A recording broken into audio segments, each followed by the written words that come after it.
Good morning, everyone. Appreciate everybody attending our May 23rd, 2023 Madison County Fiscal Court meeting at 9:30 a.m.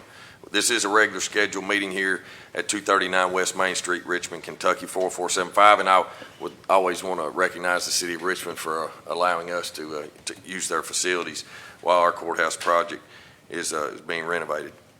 At this time, I'd like to call this meeting to order. Clerk Barger, if you will, please call the roll. Master Combs. Here. Master Lockmuller. Here. Master Hughes. Here. Master Botkin. Present. Judge Taylor. Here. At this time, I'd like to invite Tony Christian from Grace Point Church up to lead us in a word of prayer. Appreciate you being here, Tony. It's good to see you. Let's pray. Father in heaven, we come into your presence today, and as we start this session with prayer, I think it's only right that we pause to pray for the family of Deputy Connolly, Lord, who lost his life in service to the community. Lord, we pray for his family, his co-workers, his friends. Lord, we pray for this court today. We pray, God, that you would use this governing body, that you'd bless the leaders with wisdom, that you would give them discernment and compassion as they make their decisions that affect our community. We pray that they will be guided by your truth and justice to serve the common good. May they be mindful of the needs of all the people, especially those who are vulnerable and marginalized among us. We ask that you protect our local government from the corruption, greed, and self-interest. May they always act with integrity and transparency, and may there be accountability and may they be accountable to the people they serve. We also pray for the unity and cooperation among our local leaders, that they may work together for the betterment of our community, that they may put aside their differences and come together in a spirit of collaboration and respect. We ask that you bless our local government with your grace and peace. May they be strengthened and encouraged by your love, and may they be a source of hope and inspiration to all who live in our community, Father. And we pray for our community, for our churches, for our families and friends, that we will learn to live together in unity and support our government for your glory and for our good. We pray all of this in the name of Jesus Christ, our Savior. Amen. Amen. Amen. Thanks, Tony.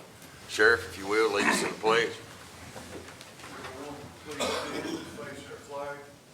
I pledge allegiance to the flag of the United States of America and to the republic for which it stands, one nation, under God, indivisible, with liberty and justice for all. Please be seated. Thank you, Sheriff.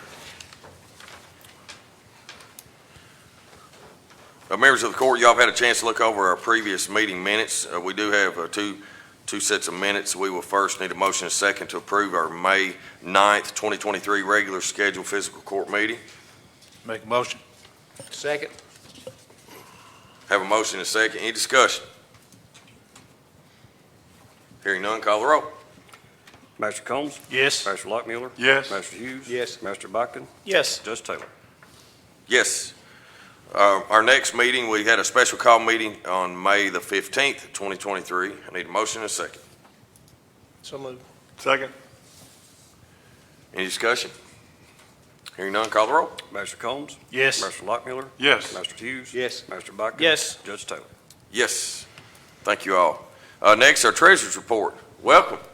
Thank you. Good to see you. This is your first report by yourself It is. as treasurer of Madison County. Yes, sir. Glad you're here. Appreciate Thanks. you being here. Appreciate it. The treasurer's report is in your Dropbox, and if anybody else would like one, it's available for a copy. Just contact the treasurer's office. As of April 30th, 2023, our total fund balance was $38,665,585.56. Our general fund revenues are at 102%. Our expenditures are at 40.6%. The road fund revenues are at 88.8%. Expenditures 65.1%. The jail fund revenues at 102.9%. Expenditures 78.9%. LGEA fund revenues at 81.3%. Expenditures 24.3%. CSEP fund revenues are at 30.2%. Expenditures 28.9%. 911 fund revenues at 77.2%, expenditures 71%, and the health fund revenues are at 80.7%, expenditures at 75.8%. Any questions? All right, hearing none, thank you. Appreciate it, sir.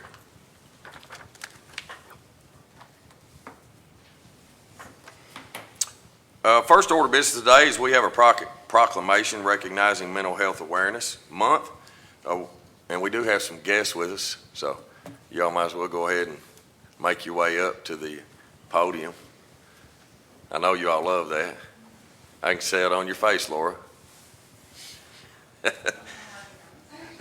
Whereas nearly 1 in 5 adults and 1 in 5 adolescents in the United States live with a mental illness. And whereas mental health impacts a person's emotional, social, environmental, financial, and overall well-being with significant disparities among racially and ethnically diverse communities. And whereas suicide is now the second leading cause of death for 15 to 24-year-olds, with teenagers experiencing a 17.3% increase in the use of anxiety medication since 2010. And whereas 1/3 of the United States population lives in a county designated as a mental health professional shortage area, and whereas an estimated 44% of residents detained in jails are suffering from a mental illness, often with co-occurring substance use disorders, and whereas Madison County is fortunate to have agencies like our local hospitals, rural health clinics, and outpatient centers who offer mental health services. And whereas the Madison County Attorney has developed a diversion program which helps individuals stay out of jail by offering mental health and substance use disorder treatment. And whereas the Madison County Fiscal Court continues its commitment to partner with our community members to ensure all mental health services are accessible, valuable, and culturally appropriate for all Madison County residents.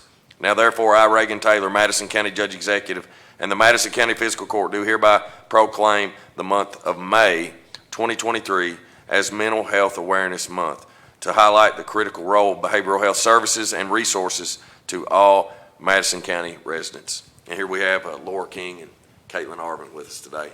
Thank you, Laura, for being here.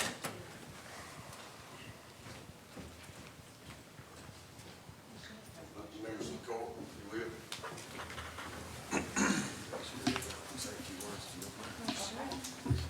I'll try to keep it to a few.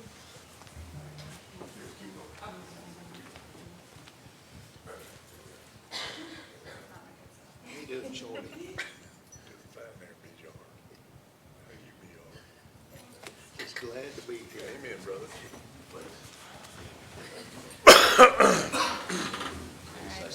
We've not been just talking about this.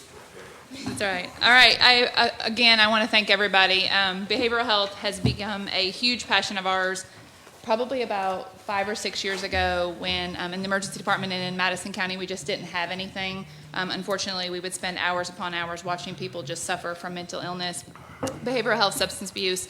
So we've come a long way. We'll do a little presentation later on, and hopefully you guys will understand how passionate this is to us and how far we've come. But I thank everybody. Thank you all so much for having us here today. As Laura said, we are so excited to be able to offer very intentional services and expand those services here for the county. Specifically, I want to talk to you all a few minutes about our chemical dependency intensive outpatient program. Okay. I'm sorry, I'm excited. I wanted to dive right into like the good stuff, you guys, that we're doing. But like Reagan Taylor had mentioned, 1 in 5 folks, if we all took turns to raise our hands in here, mental health and behavioral health is affecting all of us, if not personally, a loved one, a family member. And so as leaders in the healthcare, space in this county, we want to provide quality and exceptionally accessible healthcare. And I'm very happy to be a part of the team that's doing just that. So thank you all for the opportunity to offer that to our folks here in the county. We appreciate it. Thank you all very much. Appreciate it.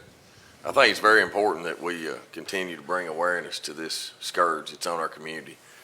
When I started 8 years ago, or 8.5 years ago as county judge, I really thought we had a jail problem, and then that led to really realizing I think we had a drug problem, and now it's led really to we have a mental health crisis in our community, and it's affecting all ages. It doesn't matter. It does not discriminate. And so I think the more that we can do as a governing body and leaders of the community, that we can bring awareness and attention to this and to help educate and take down the stigmas, the better off our community is going to be. We're only going to beat this thing if we work together as a community. I mean, that's citizens, that's elected officials, that's business leaders. It doesn't matter. We're all going to have to come together to to combat this. So thank you all for being here. So, next on the agenda, unless members of the court, you got any comments? All right. County update for the diversion program. County Attorney Jenny Hayman. Thank you, Judge. No. No, Yep. all my stuff's right here. No, you can pick it up and you can go right down there. Chris? Now listen. I'll remember that. You've done it now, buddy. Yeah, she loves, That's almost as good as giving her a hug. You know, she cringes. Yeah. Jenny really likes to be told what to do. She loves it. Look, you do have everything laid out down there too. Look, it works out great. Jill, we'll discuss Judge Taylor when we get back. So, to the court, to the public, they had asked me, it seemed fitting this month, with it being the mental health awareness month, to kind of give an update. You know, we sit in this report, we always talk about the jail, what's going on. And normally I'm quite quiet about it, which is not in my normal personality to be quiet at all. So I told Judge, if I want to speak, I'm, Time out. being Chris. Uh-oh. Oh, look, you put me on a mic that's not working. It was even better. All right, well, I told Judge I'm gonna take a solid hour, so we're just gonna keep ticking away at this time. But no, we thought it would be a good idea at this point to kind of talk to you all about, because I live in two worlds, right? I have my fiscal court side with the civil, representation of our elected officials here in the county, but then I also have the prosecution side. And so, although you guys are more than welcome to come to court with me all the time for prosecution, I know you're busy and that's not always going to be the case. So we wanted to present a little bit about just some things that have happened since I've come into office. I'm just about halfway through my second term, so we got about 4.5 years in. And one of the things we started was working with a company called Advent. Advent is a provider that does science education-based kind of online videos, treatments, things like that to make it, as we've learned from COVID, more readily accessible. They are who we used prior to me being in office for traffic safety, which is a statutorily granted program that the state has given to the counties. And then when I came in, we wanted to expand that to other programming. They have probably 27 programs for us to choose from. We've expanded to make it accessible to everything, to shoplifting, because obviously we see people who are on drugs, high, not employed, going in shoplifting for their needs and their concerns and that. Some of which, the giant TVs probably don't count as needs, but other issues we have there. Marijuana education, anger management, and even one, we call it it's called corrective thinking. But to handle situations like disorderly conduct. These are all diversion programs that we give to our low-level misdemeanor offenders. One, we obviously don't want them in jail. Contrary to what anybody may think in the public, there's nobody sitting in jail for a possession of marijuana case. It's just not there. Jailer Tussey would tell you now, they may have a trafficking attached to it with trafficking heroin and possession of marijuana, but they're not sitting in jail for a possession of marijuana case. We give the opportunity for these diversion programs to our misdemeanants every chance we get. This morning, I actually reached out to our Advent provider. Advent is a Kentucky company, so that's super helpful for us. They are based in Elizabethtown. They service 70 of the counties. There's other providers in Kentucky, but they service 70 of the Kentucky counties and have programs in 5 other states as well. They reach out as far east as North Carolina, that other counties use them. So they're a great program, and we appreciate their partnership in this. But I reached out to them to show them, not counting traffic safety, which is your speeding tickets, things like that. In 4.5 years, we've referred a little over 3,000 people to their other diversion courses. So things like marijuana diversion, disorderly corrective thinking. In the state of Kentucky, which you all realize we're probably about the 9th largest in population, caseload-wise, I'm typically about the 6th largest in the state for my criminal caseload. We are always either 1 or 2 in referrals for diversion through Advent in the state since I've been in office since 2019. So that kind of gives you the numbers and what we look at as what comes. And those people, they may get picked up for some reason. We get them out of jail, put them through this programming, and give them a diversion, which is a dismissal in the end, as kind of a chance not to ruin their record. Especially, we've got 2 universities, 2 colleges in town that we don't, or in the county, that we don't want to hurt these kids and their ability to proceed with financial aid or obtaining a job after college. So it really is a great program. that we heavily rely upon, but just for your guys' edification to know that's what we use for our misdemeanor programs. Now, for our felonies, we have started something, and I have to thank the two ladies that were here for the proclamation are also going to do part of the presentation at Baptist Health, and I'll introduce them formally. Most of you already know. Laura King's the Executive Director of Behavioral Health Services, the Emergency Department Services, and Cardiovascular Services. So she's, quite spectacular in what she does, and carries a lot in her load. And then Caitlin Arvin, who is our clinical manager for Baptist Health, that handles what we refer to as our CDIOP program. For those who don't know, because we tend to work in acronyms, it's Chemical Dependency Intensive Outpatient Program. We are blessed in Madison County to have Baptist Health, and we are truly blessed to have these ladies work with this program and with Greg Gerard, our president of Baptist Health, to really push for this and know what we're looking for and the excitement that's coming with the Thrive Center and what the services we can bring. So a little backstory. These ladies reached out, came to my office, I want to say probably early February of 2022, came and said, hey, we want to really vamp up our services here in Madison County with this programming. We've received this grant money. The hospital can go out and provide some community services. What do you think is the best way to get access to the people that need it? Without a blink, I said, well, you all just come to court and sit with me every day. That's okay. We'll get them right there. Snatch them up in court. Let's send them, get what we want to do. We immediately started that program. I think it was like the last couple days in February, so we say beginning of March, that we've started that program. I'm going to give you guys the numbers. I know you guys are number guys. I know you like the data. I like the data. And we do it for two. It's not just about the numbers. It's not just about the money. It's about the people. If we can help one person, then we've saved that one life. Then that's enough for me. But what we have is really growing in Madison County, and we really want you guys to be aware so you can help support that through Baptist Health. I'll tell you, that grant money doesn't come to me. It doesn't come to the court system. It's for Baptist Health to provide those services. They're doing the heavy work. We've got to process paperwork. We've got to help track people, but that's it. They even have people, Adam in their office, bless his heart. I've got 3 emails, so the numbers aren't right. The numbers I'm about to tell you need updated because he already sent me 3 emails this morning, 2 of which have successfully completed their phasing and that we're moving on to the next. So, to give you guys some idea of the numbers, since March of 2022, we have referred 181 people through Baptist Health's program. Now, of that 181, 73 were for mental health evaluation, 108 were for substance use evaluation, and sometimes, obviously, they coincide. Baptist Health has been great for us, not only because of their programming, but they've agreed to take on the responsibility of helping us if they have to get programming outside of Baptist Health, if it may be Veterans Hospital, if it may be because they live in too many counties away and we need to get some provide there. They're not saying, no, we're kicking them back to you. They're saying, you know what, we'll contact those providers, get that information, and we'll be the middleman to relay that information to you. So that of the 181, not all of them are in Madison County, but the greater majority of them are. Jenny, do you mind, when was that from? Like 181 cents, January 1st? No, March 20 of 22.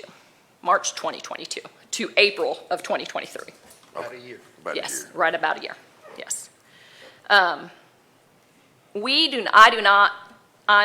fan of long-term treatment. Having prosecuted for 15 years, I see that most of the time the short-term treatment is not as effective and we go through that revolving door, a little bit. But the reality is I'm not the expert. So when we refer them out to Baptist Health, the experts do those evaluations and assessments and they make the determination on the level of need that individuals have. Some of the people do have to go into a residential treatment program. Hopefully soon with our Thrive Center, we'll be able to provide that programming for them. But right now we provide them in other facilities. We've had a 71% completion rate for our residential programming treatment for the people referred to that programming. The big program that we're super proud of that they're primarily focused on, our CDIOP program. Of those 181, we've referred 76 that have qualified for the CDIOP program. Now, I'll be honest with you. When I give somebody the option of I'm going to let you out of jail today or you can go to treatment, almost everybody says, I'll go to treatment. If it gets me out of jail, Steve's very nice, but I just don't think they want to go see him on a regular basis. So most of them will say yes. So of those 76, we've had quite a few just no-show. We've had 31 just no-show. When those 31 no-show, we do not necessarily put them back in jail. So from a financial standpoint, I think that's important for you to know. Unless we can't get a hold of them and get them back to court without jail as an option, but we always have review dates. So normally they show up for review dates. Some of them have reasons why they didn't start. We give them a second chance. But the agreement is if you don't comply with the programming and do what we ask you to do, you've automatically waived your felony case to circuit court. So we bypass going back to jail, we send you straight up to circuit court, and it becomes a state indictment issue on whether or not. So then it no longer becomes a county financial responsibility. So that's an agreement the defendants have to make with us up front. Of those, though, that we had 45 who did initiate their programming. We currently, of that, have 49% still in the program. I'm going to let Caitlin talk a little more about the program, but one of the reasons I really like it is truly an intensive outpatient program. It is 3 phases, it takes several months, and it provides full wraparound services. So it's not, we've just gone treatment, now shoot you out the door, and good luck finding a job. That's not what it's like. Of the numbers that we have referred in, we've already had 22% complete the entire all 3-phase program, and you're looking at about 8 months. So that, for someone, if I came to you gentlemen and said, hey, I'm going to tell you what you're going to do 3 days a week for about the next 8 months, it's time intensive. It's going to take a commitment. It's going to take work. So I'm going to turn this over to Caitlin at this point in time, and I'll follow up with some final jail numbers for you to kind of show you where we're at on that for the money. But I do think it's important for you guys to get a better idea of the program, but also to hear some stories about what's happened with the individuals that have come through this program.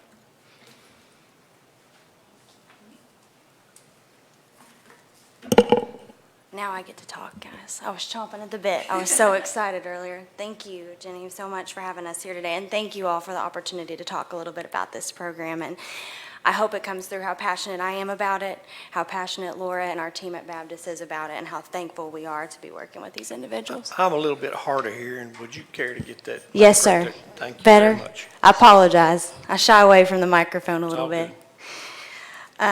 So when Jenny was mentioning, when Laura and I came to her office and really wanting to meaningfully and intentionally help folks in our county, in our city, we got this grant opportunity and we knew we have a responsibility to do that. And I'm very thankful that we've really developed our CDIOP program to be compassionate, but evidence-based, treatment-oriented, and incorporate prevention, treatment, and recovery aspects to that so that we're really helping the entire individual heal. I think Reagan Taylor mentioned that we thought we had a drug epidemic, in this county, but really we know that we both have, that mental health and drug abuse is hand in hand, and we tailored our program to be able to respond meaningfully to both of those items. And so as we moved to revamping the program, we really wanted to make intentional community partnerships, not only within the courts and the county attorney with the detention center, and we hired Adam Harold, who regretfully is not here with us today, but he has inserted himself into not only right there in court, but in the detention center to work directly with folks to identify what are your barriers to treatment and how can I address those in a meaningful way. Be it insurance, be it lack of transportation, whatever we need to do, we identify with a needs assessment with that client from the get-go to try to make that access to treatment much easier, to be able to support that retention and reduce those barriers. And once we get that individual in the door, we implement our CDIOP program after their screener, which is what Jenny mentioned, a very intensive programming. This is 9+ hours a week of not only individual counseling, but in a group setting. And so there's individual tailored treatment to that person's need, but also you're forming rapport with a cohort, right? And that's contributing to your sense of purpose and creating a network that is also going to give you an accountability. And that's so important when we're working on recovery and healing and treatment. And as I mentioned, this is not just specifically, of course, we're going to identify the substance use needs and start to work on relapse prevention in a clinical way, but this is very entwined with our mental health as well. So our providers over this program, Scott Deo and Allison Mullins, they work to work with substance use disorders, but also to treat the underlying mental health. So immediately when we reduce those barriers to access, we start initiating medication management, if that's appropriate, to also be treating those things from a dual diagnosis perspective, because we know how intertwined they are. And not to mention that, but with this grant opportunity, we implemented a peer support recovery specialist, so someone with lived experience that can show what it looks like to walk in recovery and that it is possible. And I truly believe, as a clinician and as a project director, the combination of all of those folks, it takes a village. And that is what makes the treatment team so successful, is that we have different individuals to offer different perspectives for folks as they are trying to go about their recovery. And I think all of that accountability together really adds to the treatment experience. And what makes this so successful is the access to care. That referral and an accountability workflow was within the first 72 hours of referral. We try to get folks in the door. Whatever they need, we try to make sure the entry to care is the most important thing. And then as they go through the phases, the continuity of the providers remains the same. So this is not just a short-term treatment where we see someone, once every few weeks. We're seeing these folks for over 10 hours a week and developing very meaningful relationships with them and planning as we go through the phases, how can we reintegrate you and make you feel supported back into our community? Do you need employment? Do you need housing? How can we set you up with the right tools and then push you to develop those life skills and really integrate back into the county? And be a productive and functioning member and feel like you have that sense of purpose. And that's what we want to instill in all of our clients. All the while, as we develop other services like the Inpatient Thrive Center, my goal is to make sure that our treatment team is aware of all of those services. So as somebody ebbs and flows, because healing is not linear, we can make sure we're right there to key them into any other resources they need. If they have to go inpatient to a higher level of care, if we have to step them up or down, we're able to do that right within the own walls of our facility with the continuity of the same providers to kind of help make that a better experience. And that's what we want to do for our folks, is we want to offer everything, right there. And the goal being is we want to treat this as a network within the community. We want to realize that this is a community concern. All of our mental health and substance use needs are a concern of the community as a whole. So how can we meaningfully work with the jail? How can we meaningfully work in the courts to create that network so that there's not gaps, and really make that an integrated kind of care model? And I could talk forever about about the program because of how passionate and excited we are to offer it. We have seen a huge retention rate since changing the model of this program, but I think what speaks to it much more eloquently than I ever could is a letter that Scott received from one of the referrals from court very recently, and I wanted to read it to you very quickly. I'll summarize it because it's lengthy, but I think it really speaks to the program. And she was happy. This client was happy to know that I would be able to read this today. And she says, "Scott, I want to thank you for everything that you have taught me in IOP classes. The coping skills, my 5 senses, 12-step programming, just caring in general. Because when I first came to you, I was most definitely against the whole idea of any class. And I thought I did not need any help, and I had everything under control. But in all reality, I needed you, Crystal, and all of my awesome IOP classmates, who are now my family, who are always in my prayers, and I love all of them and you so much, because without you all, I would not have come to a good understanding or a healing point with the abuse by my family members, my mother, and all of the things that I experienced in my life. I had to become a mother of my siblings very quickly at 11 years old, and all of the abuse, verbal and physical, that I experienced pretty much got me out of my way. Then I was married to my husband of 8 years, who was very abusive in every way and controlling. And my children, I was not there for them. I didn't really want to live life. But now I have all I need to know that I need to love myself, and I am a child of God, and I know that I am somebody who deserves to be happy, full of joy, and be loved in every way. It was God's plan for me to take this class and meet you and all of the wonderful people I consider my family, and I have enjoyed my experience in this process. And I'm really going to miss you and the great and awesome ones in it. And I greatly appreciate the awesome ways that it has shown to us how to deal with our issues at hand, especially with drugs and alcohol. Love always, and then she signed the letter. But I really appreciate the opportunity to read that to you all today because of the opportunity in our partnerships and the potential that we can bring to our folks in Madison County. We can change lives like that. And so I can't word it any better than that. So thank you all so much. Thank you.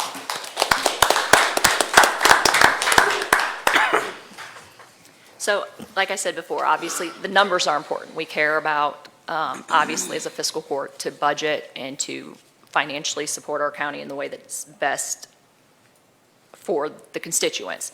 But the why, the letter that you heard, that trumps everything. That's the most important.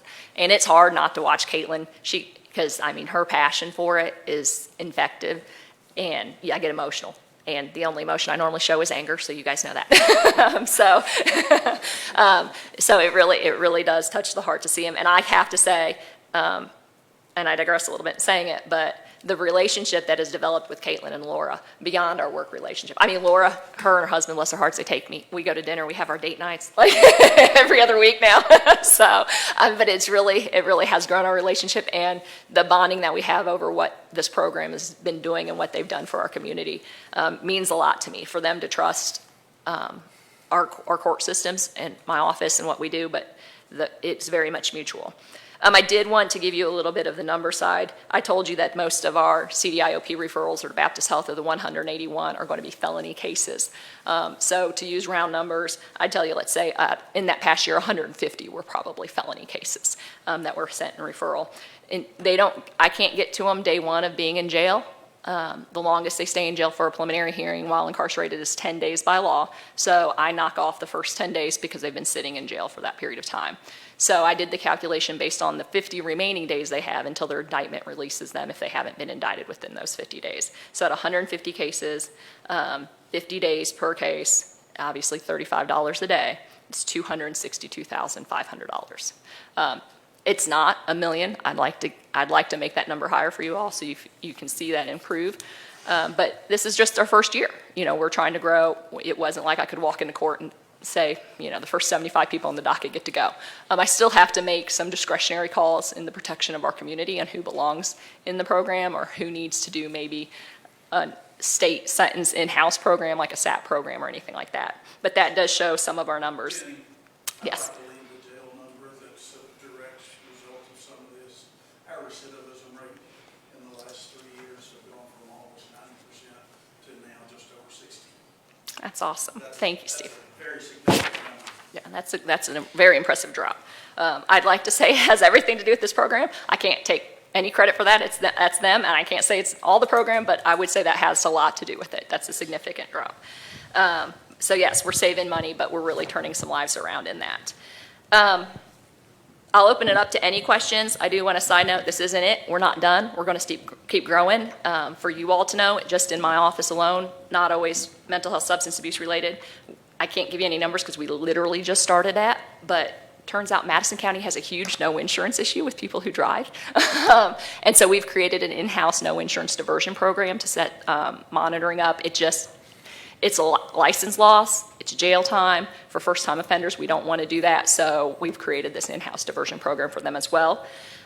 We're in the very beginning of working on a community service program to help with some graduated sanctions, and really primarily to work talking with Jill to provide those services to county departments so that's where the community service will be leading to, not going out and working for a private business or anything like that, but providing some help to our county departments that could use some community service workers. And the third one that's going to be a little bit longer down the road, and I think Judge Taylor will like this the best because he cringes when I tell him how many people didn't show up for my child support docket. is we're going to work on a child support program to release them while in custody, put them on the bracelet, and try to get them out working and pay for child support, but also cover their cost for the bracelet. So that's the future, what it holds. Any questions? That's great. I didn't take a whole hour. Jenny, is court-ordered legal psychological exams, is that a step in the process to one of these, to your program? So they're not court-ordered legal psychological assessments. What the court relies upon the parties, the prosecutor and defense attorney, to make a decision on what's best. The judge doesn't always know that situation as well as we know what's going on in that case. So when we come to terms, we say, hey, you need to go and you're going to have to do a mental health substance abuse assessment through Baptist Health. That then becomes a court order as part of their agreement. If they fail to comply, they've already stipulated to the felony, it goes on to circuit court. So that's why we then ship them out for them to do any type of mental health substance use assessment at that point in time. It's not a mental health assessment in the sense of competency to stand trial. That's a different process for us. But that's how we start all of these. They all start with the mental health substance use assessments. I ask that because I've seen for years in the claims section where that there's a list there. This particular month, there's 31 different ones on there. That's not a criminal case. That's a growing list, and if it's a growing to a program like this that actually helps people, that doesn't bring them back to this list, that's another good thing. You're seeing a competency list. Yeah. That's what that is. That is for whether or not they are criminally competent at the time they committed the offense and whether or not they are competent to stand trial currently. That is a different assessment that has to be done.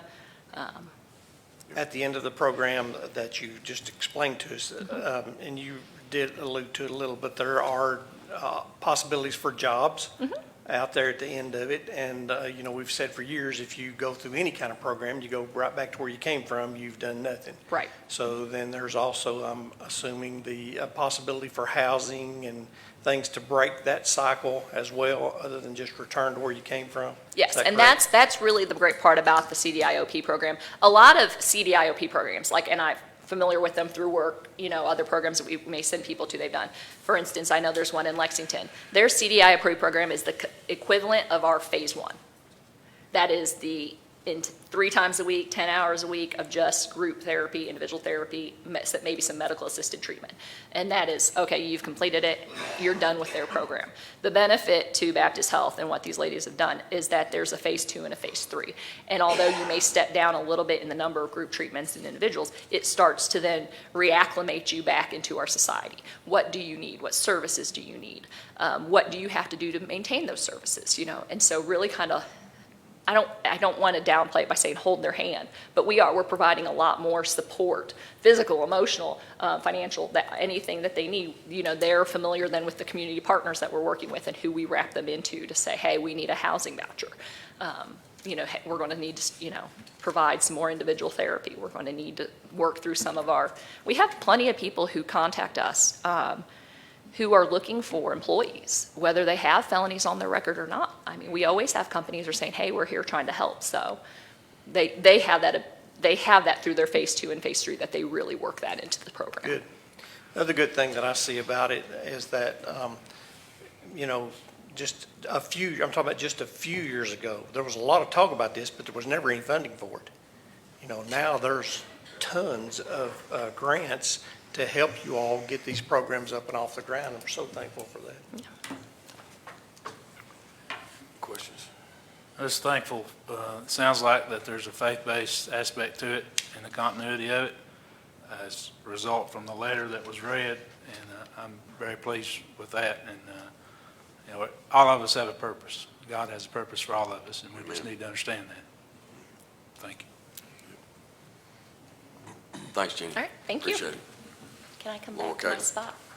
Appreciate y'all a lot. Thanks for being here. It's good stuff, good stuff. Next on the agenda is second reading of ordinance 2023-03. It's a land use change, 3750 Rear Road from UC1 Single Family Residential to UC4 General Commercial. Bert. Morning, everybody. Morning. As the judge said, y'all probably don't need me that close to that. This is a second reading, so I won't read the whole ordinance, but I will hit the highlights of it. It is a little under 7-acre tract out on Berea Road at the intersection, near the intersection of the entrance to Twin Lakes subdivision. I'll remind you that the findings of fact from the Planning Commission were that the existing zoning classification is inappropriate, and the proposed zoning classification is appropriate for the following reasons.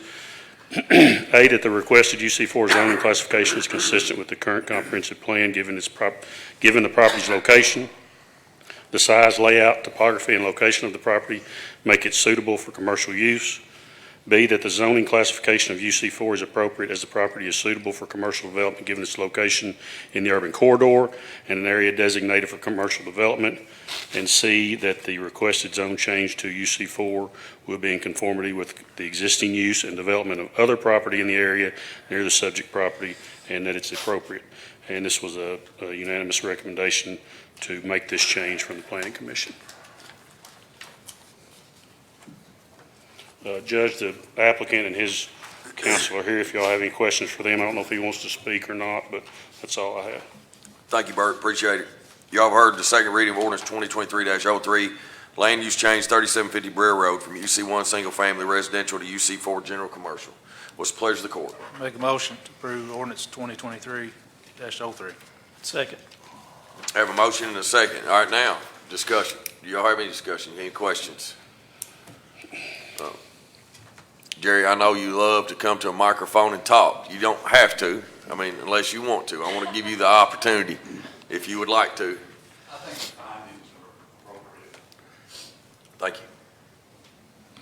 you. All right. Hearing none, call the roll. Master Botkin? Oh, no, stop. Sorry, excuse me. This is the second reading. This is a public hearing. Anybody in the audience would like to come and speak on behalf of this application and this zone change approval? And we have not had any kind of public comments. I've not got any calls. I don't know if you're. I'm talking to my people, Bert. Yeah. If anybody emailed into our comments, email. Yeah. Facebook. Well, I don't know that Facebook in this situation, but when we're doing a second reading, we allow people to email us prior to this meeting, to our email. And yes. That's right. Yeah. Yeah. So, all right, hearing none. Now, call the roll. Master Botkin? Yes. Master Combs? Yes. Master Lockmiller? Yes. Master Hughes? Yes. Judge Taylor? Yes. Thank you. Thank you, Bert. Appreciate it. All right, next, first reading of ordinance 2023-04. This is administrative code for the 2023-2024 fiscal year. Good morning, Morgan. Morning. An ordinance to adopt the 2023-2024 Administrative Code. This ordinance supersedes ordinance 2022-04.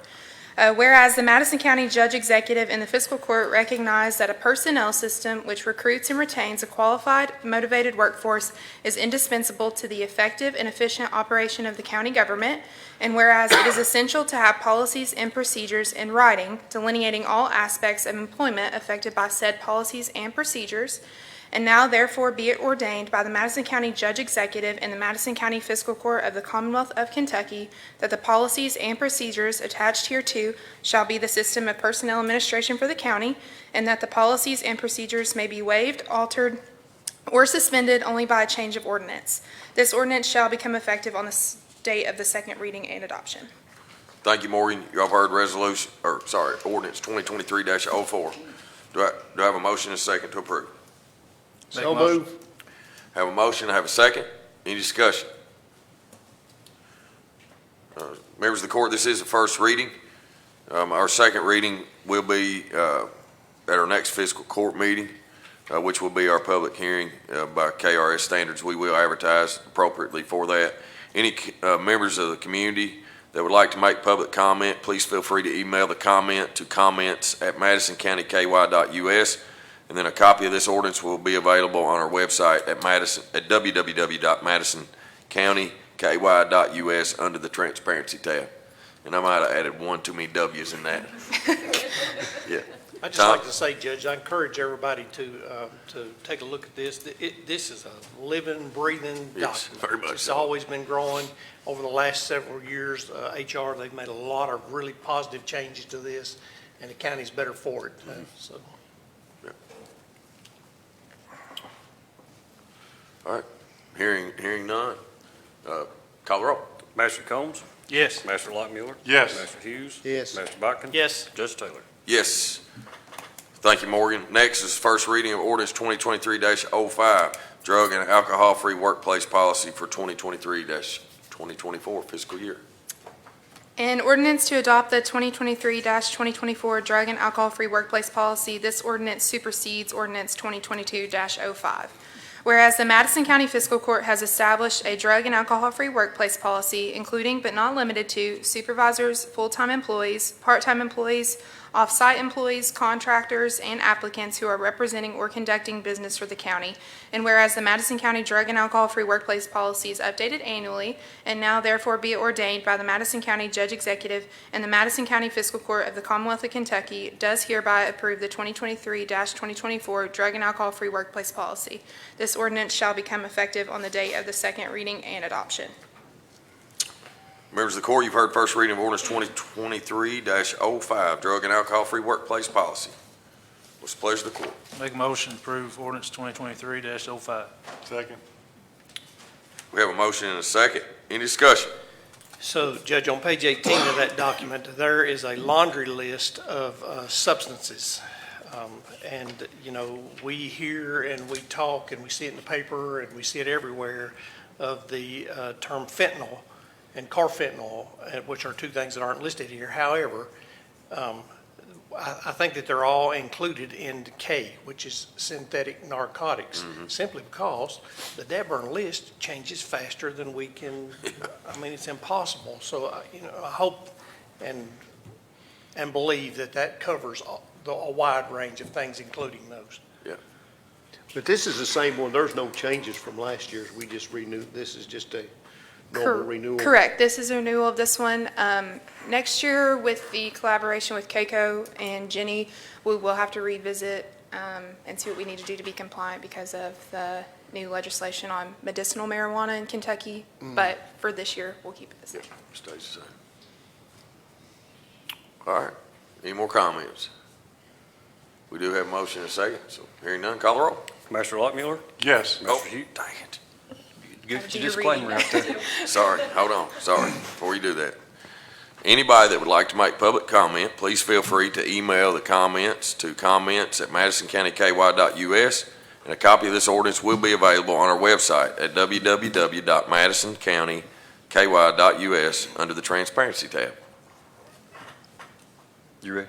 Mr. Barger. Master Lockmuller? Yes. Master Hughes? Yes. Master Botkin? Yes. Master Combs? Yes. Judge Taylor? Yes. Call him out. All right, that's great. I'll try not to do that again. I still got three more, though. First reading of ordinance 2023-06, Code of Ethics for 2023-2024.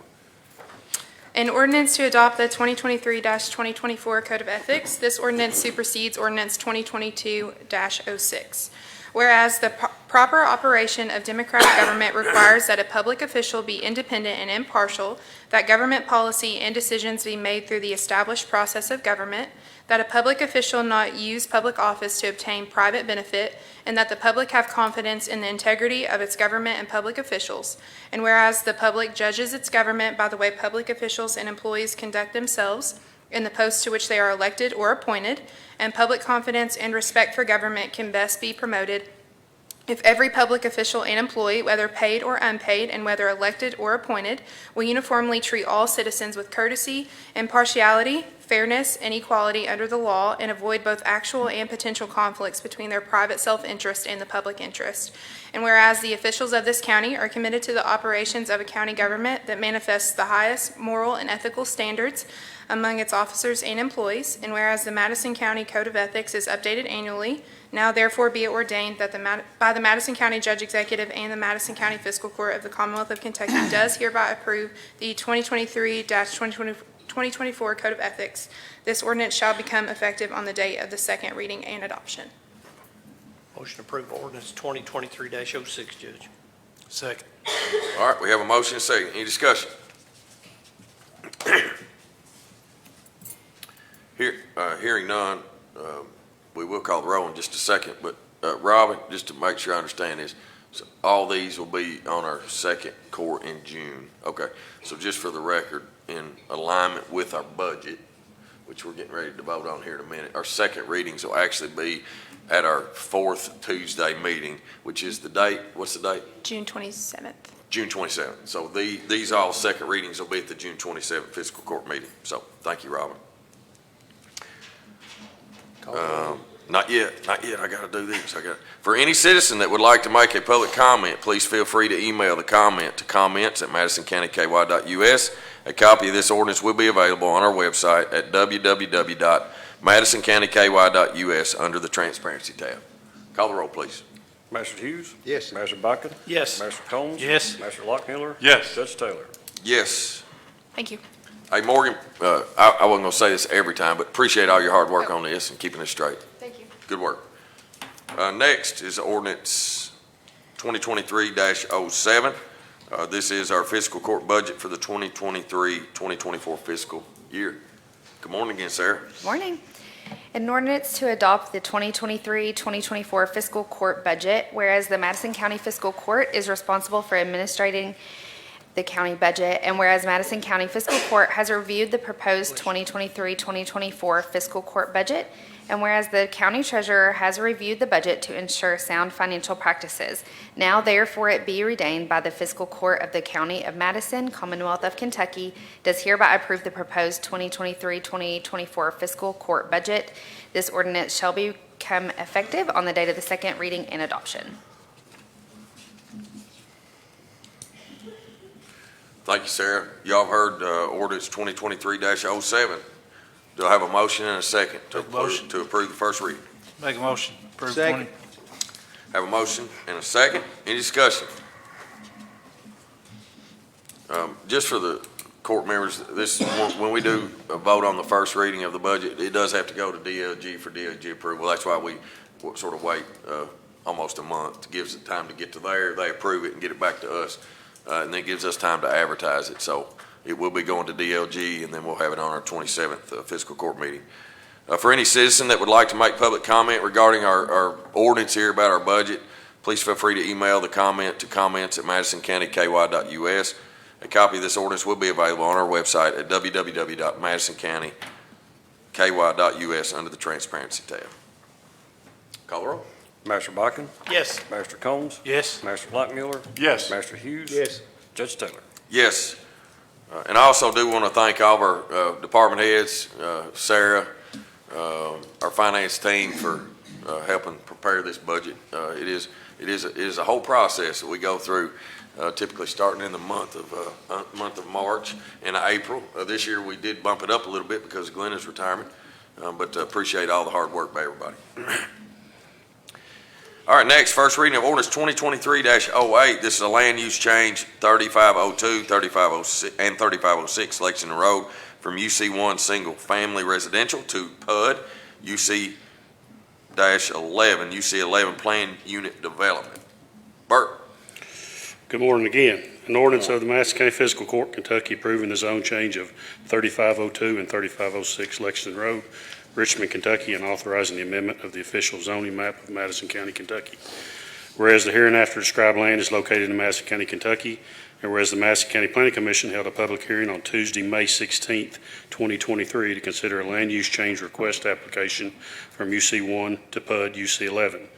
Upon presentation by the applicant and with a public comment, findings of fact were made by the Planning Commission as described in their summary of evidence, findings of fact, and recommendation to the fiscal court attached hereto and made a part hereof for all purposes as follows. Number one, the proper notification of the hearing was given pursuant to KRS 102.212 and KRS 424.130.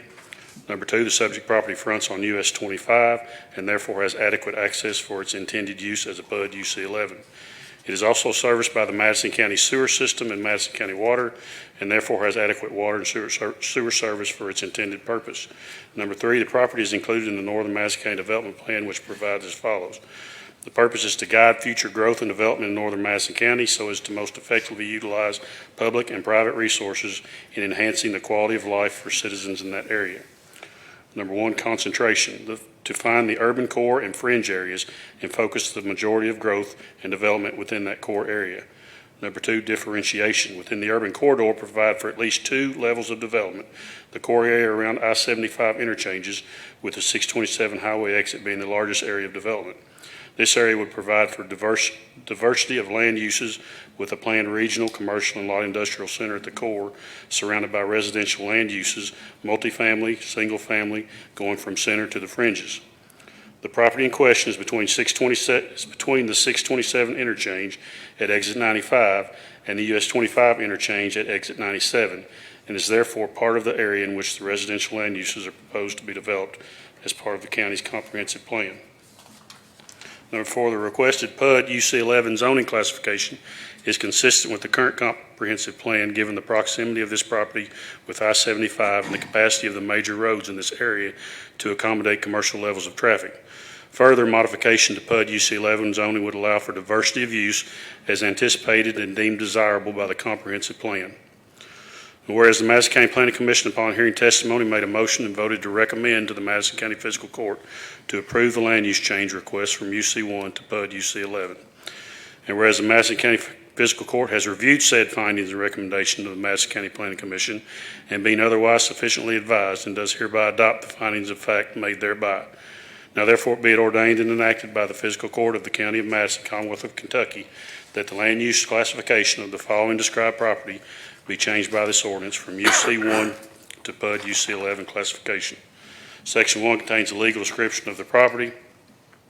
Section 2 is the Madison County GIS Coordinator make the appropriate changes to the official zoning map of Madison County, Kentucky. And Section 3, that the county clerk cause this ordinance to be published in accordance with the Kentucky Revised Statutes. This ordinance shall become effective on the date of the second reading and adoption. Thank you, Bert. Y'all heard the first reading of ordinance 2023-08. What's the pleasure of the court? Make a motion. Second. We make a motion to approve the first reading of ordinance 2023-08. Any discussion? How many acres is this? I'm trying to find acres. 31 acres? applicant's not here, it's roughly 31 acres yet. I mean, I'm looking at the description, and I don't see it. Yeah. Might be- Burton, I know we've probably done this. I just want to make sure again that from a public safety perspective that we're complying with everything we need to comply with to make this change in this zoning, more, whether it be EMS, fire, or whatever. I just want to make sure that. The Planning Commission believes they are. Okay. Yes. Okay. Thank you. Anybody else? Any other comments, questions? Well, from the last meeting where we sent this back, there was some questions about fire. That was something that came up late in that meeting, and our definition in the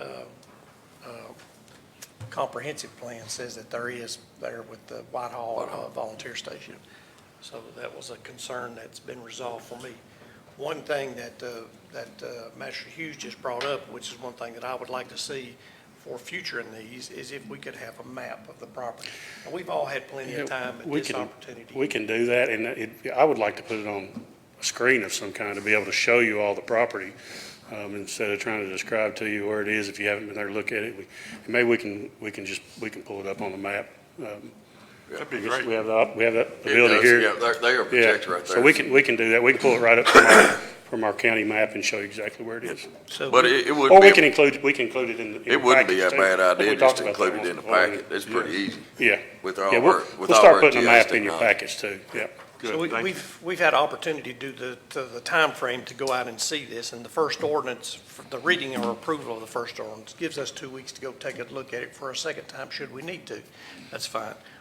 It's a little bit separate issue, but one of the questions, given that we, to some degree, base our decision off of the Planning Commission, is, and what I would like to know is how much time do you and the commission have to go look at property? When a document's presented to you for approval, how much time do you have to go look at it? So our requirement for submittal for zone change applications is 3 weeks. 3 weeks before the actual hearing. The Planning Commission does not get any prior notice of that application because they're not supposed to form any preconceived notions or ideas or opinions about the property. So their public hearing is much like a trial, so to speak. Attorneys present evidence, they present their arguments, The planning commission can question witnesses, they can ask questions. If they don't feel comfortable about something, if they feel they need more information, they've always got the option to table it, and take those extra steps that you're talking about. I don't know if they did in this case because we had the two public hearings on this, so I suspect that some did. I don't know that for sure, but we've got a good bunch of planning commissioners right now that are engaged and involved and want to make sure they're making the right decisions. So they'll take the time to do the extra legwork. That's something that it appears to me would be important for the planning commission to have, to be able to put eyes on. I think we all go out, I go out and look at the property. So they get their agendas, they get their agenda the Friday before the meeting on Tuesday. So I guess to clarify that, they've got, from the time they know they've got a zone change application for 3502 Election Road, they see that on Friday. So that gives them the weekend, Monday and Tuesday, for that hearing Tuesday evening to go look at it if they feel like they need to. There's no requirement that they do that, but like I said, we've got a pretty good bunch right now. And so did you say there's some projects in the pipeline for them, they're working on? Did I understand that they got proposals that's in the pipeline that they're considering? The planning commission? Yeah. They don't have any open applications or anything that's tabled right now. There's not a lot. They usually dispense with stuff as soon as it's applied for, and we take it to the hearing, and they don't really have, I have some stuff, but it doesn't, not necessarily their level. Is there a lot of activity coming down the pike that you're seeing a zone change? Yeah. Request? Not necessarily zone changes, but Okay. development projects and things going, especially on that north end. I mean, we all knew when that interchange got fixed, right, that area was gonna blow up, and it's about to, I think. So we want to make sure we're doing our due diligence and doing everything right. Bert, if I understand it correctly, when this was looked at initially, the traffic study was done for residential only. And I also understand that now that it's going to be recommended for a PUD and it's been approved and it's going to go forward, that it'll have to come back with another traffic study. It's my understanding, and the reason for that traffic study, our regulations don't require it. The planning commission can request it if they want to. But the reason it was done in this case is because 25 is a state highway. State Highway Department requested or required that traffic study. To answer your question, it's my understanding, yes, if they change the use from all residential to the commercial, multifamily, whatever else they do in the PUD, that they'll have to come back and do another traffic study. Because the state uses that information to determine whether or not they need to add turn lanes, both directions, one direction, that kind of thing. So yeah, I think they'll have to do that. Well, that's the understanding I'm of the mindset of, and I'm glad that's going to happen. Yeah.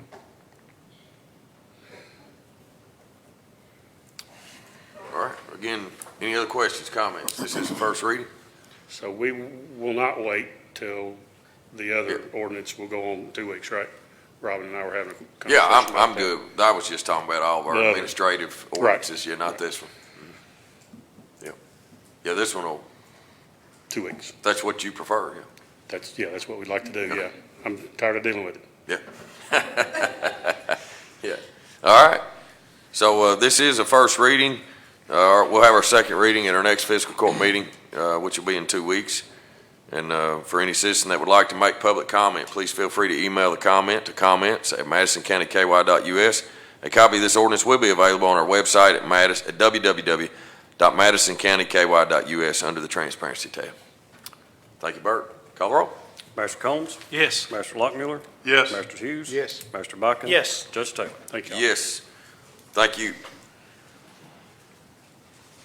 Next, Resolution 2023-56, God's Outreach Food Distribution Center Project Request for Payment. Good morning again, Sarah. Morning. A resolution authorizing a payment request for the Madison County God's Outreach Food Distribution Center project. Whereas Madison County has been awarded Community Development Block Grant CDBG funds from the Commonwealth of Kentucky in the amount of $1 million.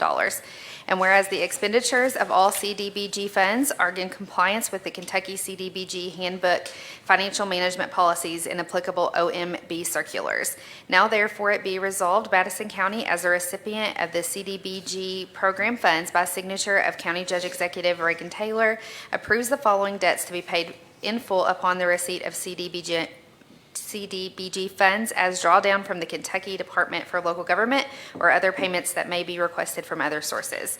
Bluegrass Area Development District, line item 14, planning, CDBG cost $5,000.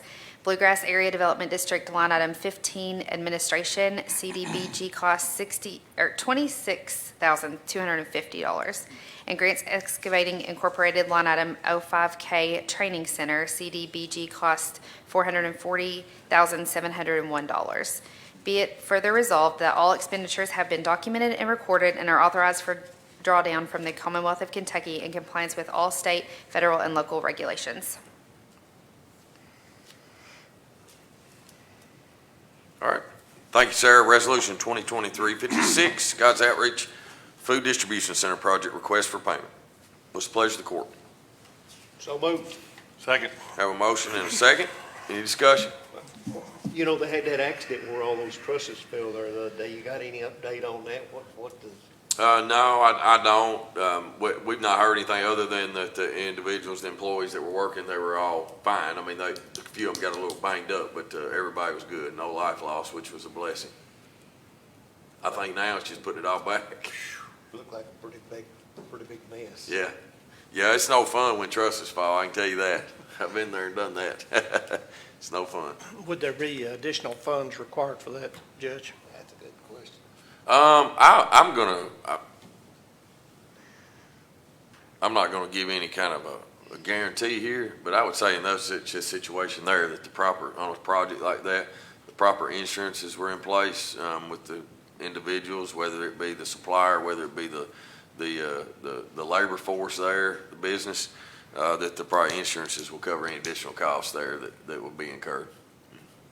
I asked that because it looks like they're getting along toward the end of their funding there for that, so. Yeah. All right. Any other questions, comments? We do have a motion and a second to approve Resolution 2023-56. Call the roll. Master Lockmuller? Yes. Master Hughes? Yes. Master Botkin? Yes. Master Combs? Yes. Judge Taylor? Yes. Thank you, Sarah. Appreciate it. Next, looks like we have Resolution 2023-57. This is Madison County Board of Adjustments appointment. Good morning, Jill. Good morning. This is a resolution for the appointment of the Madison County Fiscal Court to the Madison County Board of Adjustments, whereas Madison County Fiscal Court is responsible for the appointment of Madison County Board of Adjustment members, whereas the current term for Ralph Oliver III is set to expire May 26, 2023, and whereas Ralph Oliver III has proven his capability in serving as a Board of Adjustments board member and is willing to continue serving in this capacity, and whereas the Madison County Fiscal Court has found Ralph Oliver III as fit for the position of Board Adjustments member. Now therefore be it resolved that the Fiscal Court does hereby approve Ralph Oliver III as the Madison County Board of Adjustments member. Thank you, Jill. Motion approved Resolution 2023-57, Judge. Second. Have a motion and a second. Any discussion? Hearing none, call the roll. Master Hughes? Yes. Master Botkin? Yes. Master Combs? Yes. Master Lockmuller? Yes. Judge Taylor? Yes. I really appreciate Ralph's service too. He's our chairman of the Board of Adjustments and does a great job, so Yep. appreciate his willingness to serve. All right, next we have our next two resolutions. We have Ethics Board appointment, but the first one will be Resolution 2023-58. Jill? And this is a resolution for the appointment of the Madison County Fiscal Court to the Madison County Ethics Board, whereas the Madison County Fiscal Court is responsible for the appointment of Madison County Ethics Board members. And whereas the current term for Tim Jones is set to expire on June 9th, 2023. And whereas Tim Jones has proven his capability in serving as an ethics board member and is willing to continue serving in this capacity. Whereas the Madison County Fiscal Court has found Tim Jones as fit for the position as board member of the Madison County Ethics Board. Now therefore it be resolved that the Fiscal Court does hereby approve Tim Jones as Madison County Ethics Board member. Make a motion. All right, we have a motion to approve. Second. Second to approve Resolution 2023-58. Any discussion? Hearing none, call the roll. Master Botkin? Yes. Master Combs? Yes. Master Lockmuller? Yes. Master Hughes? Yes. Judge Taylor? Yes. Jill, Resolution 2023-59.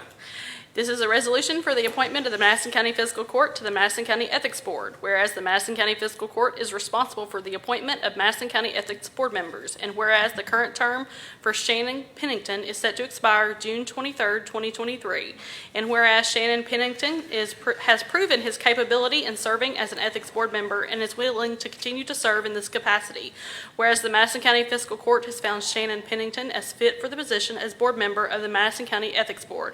Now, therefore, it be resolved that the Fiscal Court does hereby approve Shannon Pennington as a Madison County Ethics Board member. Motion to approve Resolution 2023-59, Judge. Second. Have a motion and a second. Any discussion? Just want to say that we appreciate Mr. Pennington's willingness he helped us on other boards, and I appreciate him being willing to step up on this as well, Judge. Thanks, Tom. Anyone else? Hearing none, call the roll. Master Combs? Yes. Master Lockmiller? Yes. Master Hughes? Yes. Master Buckin? Yes. Judge Taylor? Yes. I think this is going to be our last appointment, Resolution 2023-60. This is Madison County Tax Assessment Board appointment. Jill? And this is a resolution for the appointment of the Madison County Fiscal Court to the Madison County Tax Assessment Board. Whereas the Madison County Fiscal Court is responsible for the appointment of Madison County Tax Assessment Board members, and whereas the current term for Owen Barnes is set to expire June 9th, 2023, and whereas Owen Barnes has proven his capability in serving as a tax assessment board member and is willing to continue serving in this capacity, and whereas the Madison County Fiscal Court has found Owen Barnes as fit for the position as board member of the Tax Assessment Board. Now, therefore, it be resolved that the Fiscal Court does hereby approve Owen Barnes as a Madison County Tax Assessment Board member. All right. Motion. Second. Have a motion and a second to approve Resolution 2023-60. Any discussion?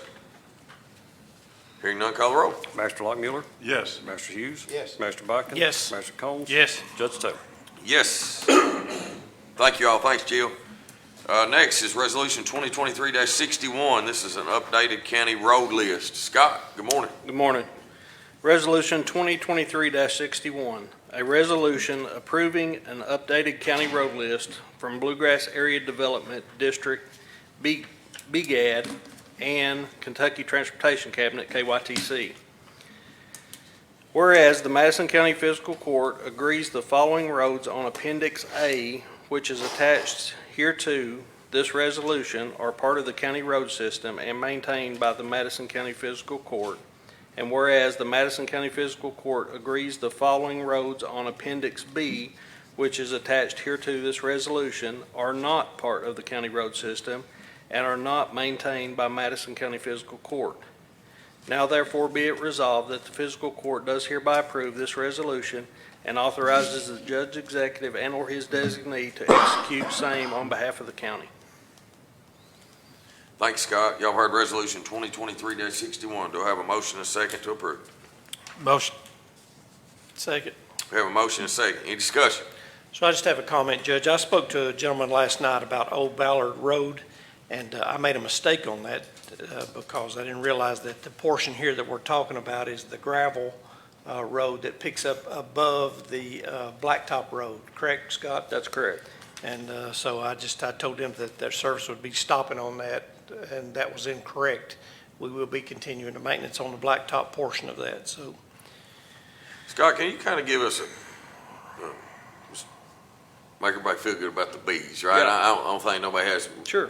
much of a problem with the A's, but you know. If y'all got your list in front of you, I'll be glad to do a quick rundown. And how all this come about is, for the first time in county history that we know of, we have evaluated a road system. I've actually driven every road in Madison County. And I gave them a score, a grade for blacktop, and I also investigated each road to see if it was a county road or maybe a city road that had never been changed. So this is just to clean up our mapping system to better identify what roads that are county roads. So if we start with the first one, that was actually a private drive. That's Overbay Trailer Park on 52. That was never intended or accepted to be a county road. The next one, Phelps Spur, we have already discontinued that in court, and the state still had it on their map as being county. Same with Route Park West. I think a year or so ago, we discontinued that in court, and it had never been changed on the Big Ed map. Whitney Way is actually a road within Battlefield Park. I did not realize they had road names, but after investigation, that is a road inside the park, so that is not a county road. Rachel Lane is also inside Battlefield Park. It's one of the streets that goes in front of the house. Webb Cemetery Road is completely gravel and private and does have, we don't have any intentions or need to maintain that road as a county road. Madison Mobile Home Park is actually located in the city. Old Baller Road is actually located in the city. Service Road number 7 is in the city. Middletown Flats Road is actually a private drive.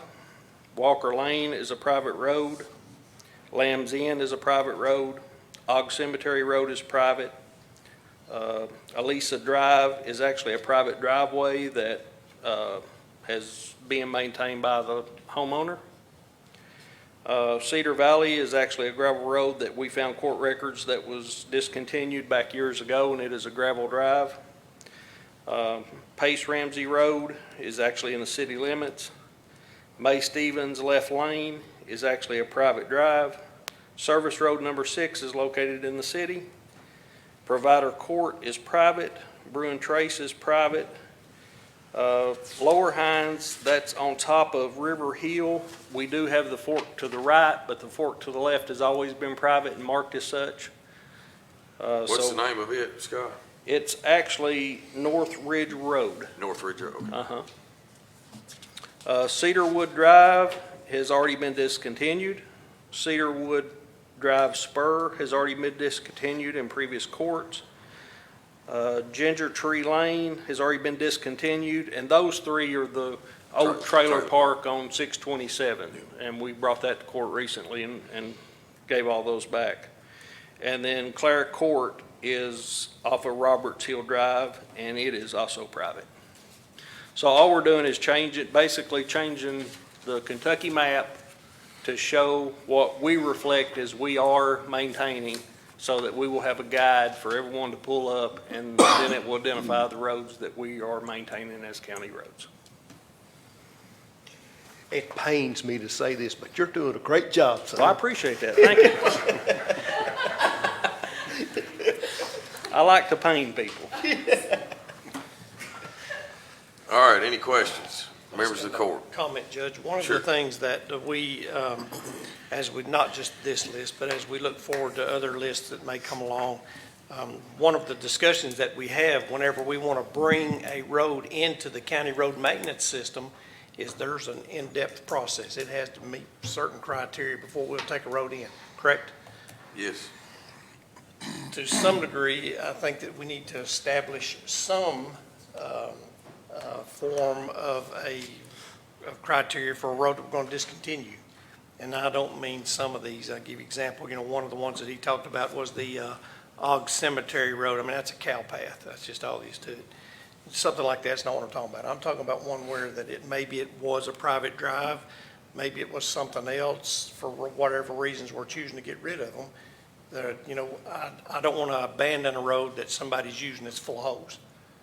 You know, if we do a little patching before we turn it back over, especially if we're turning it back over to citizens, then we ought to do a little bit of something to bring them up. One good thing, Tom, about what you're talking about is the statute actually, KRS, actually lays it out really well of our process of going through and discontinuing roads, stopping maintenance on a road. I mean, it's pretty detailed of exactly what we should do, and it's not something that we as a governing body can just come in and just vote on. Like there's advertisements. When we did, I think the most recent one we just did was out there where Kentucky Boats is going, right there where the old BP and McDonald's was. Well, we actually had to put advertisements up, I think, in three like locations within so many feet of what you're closing. Now that wasn't controversial because it really doesn't have any public purpose. It used to, because we went to the BP and the McDonald's. But anyway, there is a process that you have to post stuff. Now, there's others that if you haven't maintained a road in so many years, that, that there's a county that we can go a little different route. But the KRSs are actually good in how it lays that out to where that we can't just come in, but to your point, just because it's got potholes in it and we don't want to spend the money to fix them. Yeah. Well, we appreciate And the work roads you- have to serve a public purpose. Yeah, they do. I mean, if they're not serving a public person, then we're spending taxpayer dollars on roads that do not need to be maintained. And some roads that we got to be realistic. 100 years ago, there might have been a road in our county that really was used for a public purpose, right? To get you from, one small community to the other, right? I think about going from Newby to Baldwin, or going from Poozy to Newby, or, out there, Ralph Park, east and west, that probably connected, I guess, what is that, Walker Park, and you could get through to Brookstown, right? But at some point it becomes that it's not a path that people need anymore, so it's not for public purpose, so. I don't know that we need to maintain roads to get people to a creek, is what I say. So. We appreciate your work on this. Any other comments? Resolution 2023-61. Call the roll. Motion was made by, I was about to say, I don't think he was out. I was Oh. gone, sorry. Didn't realize I missed it. Too many motion on that. I'll just really, will you just call the roll? I'll just so you make it can up. figure out I'll later? just make it up. It'll be all right. Will you just call the roll, please? Laws and mercy. Send him to school and buy him books and he sleeps on them. Magistrate Hughes? Did you say me? Uh-huh. Yes. Magistrate Bucket? Yes. Magistrate Combs? Yes. Magistrate Lockmuller? Yes. Judge Taylor? Yes. I figured talking about roads in front of y'all was the best time to go to the bathroom. Because it wasn't going to be short. Yeah, thank you, Mike. Our great clerk, Kenny Barger. Next on the agenda is Resolution 2023-62.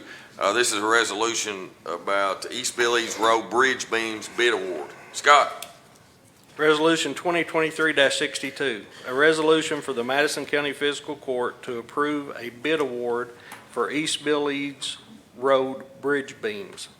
Whereas the Madison County Fiscal Court is required to approve all bids for projects in accordance with the administrative code, and whereas the bids are needed for East Billings Road Bridge Beams in Richmond, Kentucky, and whereas the bid notice was properly posted and all bids have been opened and reviewed, and whereas the Madison County Road Department received 2 bids and recommends awarding the bid for the beams to Central Kentucky Industrial Incorporated in the amount of $45,677. Now therefore be it resolved that the fiscal court does hereby approve this resolution and authorizes the judge executive and/or his designee to execute same on behalf of the county. Motion to approve Resolution 2023-62, Judge. Second. Have a motion and a second. Any discussion? I have a question. Yes. The question is, and this is a not uncommon practice that we see on different bids and things. On this particular one, I'm just curious why that we chose a more expensive bid over the lesser bid. There are several reasons, but the main reason was the expected delivery time of the Florida company was 16 weeks, and CKI's is 6 weeks. Good. So that promotes us a lot quicker. Second is, if there's any fabrication work needs to be done, we can go locally and have them to make alterations, and we can't, the company in Florida. And just the availability and service that we've experienced with them in the past. I like local businesses. I do too. That's what I was going to say. Yeah. The third thing is that we support local business. Now, you have to value that. If it's way out of line, you sometimes can't, but Correct. in this situation. But it's good for a lot of people to hear that. Yeah. Yeah. So thank you very much. All right, thanks, Scott. We do have a motion and a second. No more discussion. Call the roll. Magistrate Bucket? Yes. Magistrate Combs? Yes. Magistrate Lockmuller? Yes. Magistrate Hughes? Yes. Judge Taylor? Yes. Next, Resolution 2023-63, a resolution of the Madison County Fiscal Court declaring an end to the state of emergency concerning a pandemic in 2020.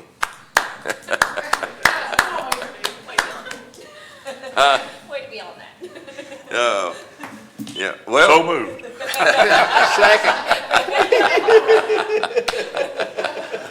That's funny. Yeah, it's funny.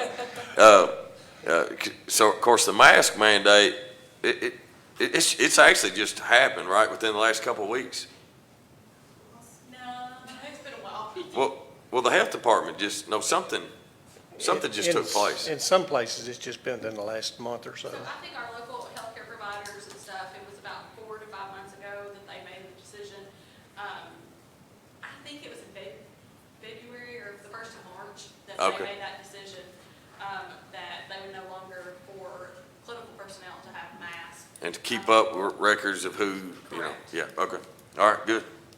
Counselor, do I need to? You don't ever have to read them. Okay, so I'm good. I already have a motion and a second to approve Resolution 2023-63. Any other discussion? Call the roll.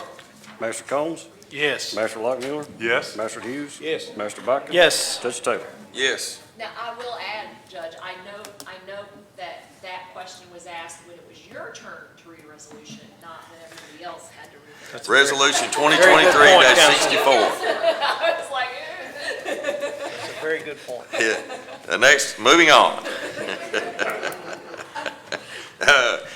Resolution 2023-64, a resolution of the County of Madison, Kentucky, directing the Madison County, Kentucky Public Properties Corporation to take certain actions as the agency, instrument, and constituted authority, and I'm having a hard time reading, authority of the county, authorizing, approving, and directing the issuance by the corporation of its first mortgage, revenue bonds, the Judicial Center project, Series 2023, in the approximate principal amount of $22,620,000 for the purposes of, 1, financing the cost of renovations to the existing county administration building for future use as a judicial center, and 2, refunding a portion of the County of Madison, Kentucky General Obligation Note Series 2020 N-1 in advance of maturity, authorizing the distribution of a preliminary official statement and final official statement for the purpose of the bonds, authorizing other actions in connection therewith, and repealing any inconsistent resolution. Y'all have heard Resolution 2023-64. Do I have a motion and a second to approve? Motion. Second. Have a motion and a second. We do have Callie here with us from Dinsmore as bond counsel. If we do have any questions, I know we had our public properties meeting prior to this meeting, so this is really not something new that y'all have heard just for today. It's not something new, but we didn't want her to drive all the way down here from northern Kentucky without getting to give us the opportunity to just speak on this just briefly. What I would like to know is, would you just tell us briefly what the process is for the bonds? And I'm sure, Tom, she likes to get out of the office every now and then, so she There probably you didn't go. mind driving down here. So in 2020, the county issued a note, the proceeds were used for various purposes, a portion of which started the process of renovating the existing county administration building. That's going to be used as the new judicial center, that is going to be used partly by the county and partly by AOC for some of their local courthouse facilities that are going to be here in Richmond. So that note matures in 2025, but the county has decided it's ready to go ahead with the permanent financing. So they will issue the bonds. So you guys passed the resolutions today. We've prepared a preliminary official statement, which basically just details the structure. It says, the Properties Corporation is issuing the bonds on behalf of the county, and that all payments of the bonds are coming from AOC's rental payments for their use of the facilities. It ties, it says, any due diligence or disclosures are going to come from the state, because ultimately it's the state that's obligated for the payments of the bonds. So that document will get posted a week before the bonds sell in early June. They'll go out to market, go out to banks, they'll get bid on, they'll pick a winner, and then we'll start drafting closing documents and everything that'll detail the final interest rate, payment plan, everything with respect to the bonds. And then we're scheduled to close June 29th, and money will come to the county to go towards the continued construction of the building, and then AOC will start the lease will go into effect, AOC will start making their payments, and those payments will go towards the debt service on the bonds. Good, thank you very much. And one thing, just just to let everybody know, AOC actually makes these payments direct. So they don't make their lease payments to us, and then we make that payment for this bond. They make those direct. All right, any other questions? We do have a motion and a second to approve Resolution 2023-64. Hearing none, call the roll. Master Lockmuller? Thank you. Yes. Master Hughes? Yes. Master Botkin? Yes. Master Combs? Yes. Judge Taylor? Yes, thank you all very much. Next, Resolution 2023-65. This is district boundaries reapportionment. Jill. This is the resolution for the Madison County Fiscal Court initiating the reapportionment proceedings for district boundaries, whereas pursuant on KRS 67.045 subsection 2, in counties where the members of the county fiscal court are nominated or elected by district, the boundaries of those districts shall be drawn so that the districts are compact, contiguous, and the population of each district shall be nearly as equal as reasonably possible. And whereas the Madison County Fiscal Court shall initiate reapportionment proceedings based on KRS 67.045 and follow the statute as it is outlined. And whereas Madison County Fiscal Court shall appoint 3 citizens residing in different districts and the county clerk as a non-voting member as commissioners to reapportion the county. And whereas the Madison County Fiscal Court wishes to appoint the following commissioners for district boundaries reapportionment who meet the qualifications as outlined in KRS 67.045. Charlie Ramsey, Bucky Buchanan, and Mitch Brown. Now therefore be it resolved that the fiscal court does hereby approve this resolution and authorizes the judge executive and/or his designee to execute the same on behalf of the county. Thank you, Jill. Y'all heard Resolution 2023-65. What's the pleasure of the court? Make a motion. Second. Have a motion and a second. Any discussion? Can you just tell us briefly, Judge, which district these folks are from? I know Mr. Brown's in the 4th, but. So Charlie Ramsey would be District 1, Bucky would be District 2, and Mitch would be 4. Gibson, 4. Kenny, your initial assessment is you don't think there'll be much change? No, I think Reagan and I talked, and they've looked at the numbers, and it's between 1 and 4 is the only one that's out of, it's reasonable has been decided in court plus or minus 5%, which means technically total 10% from the top district to the bottom. I know we're required to do this, whether there was any changes or not. You still got to go through the process. Yes, sir.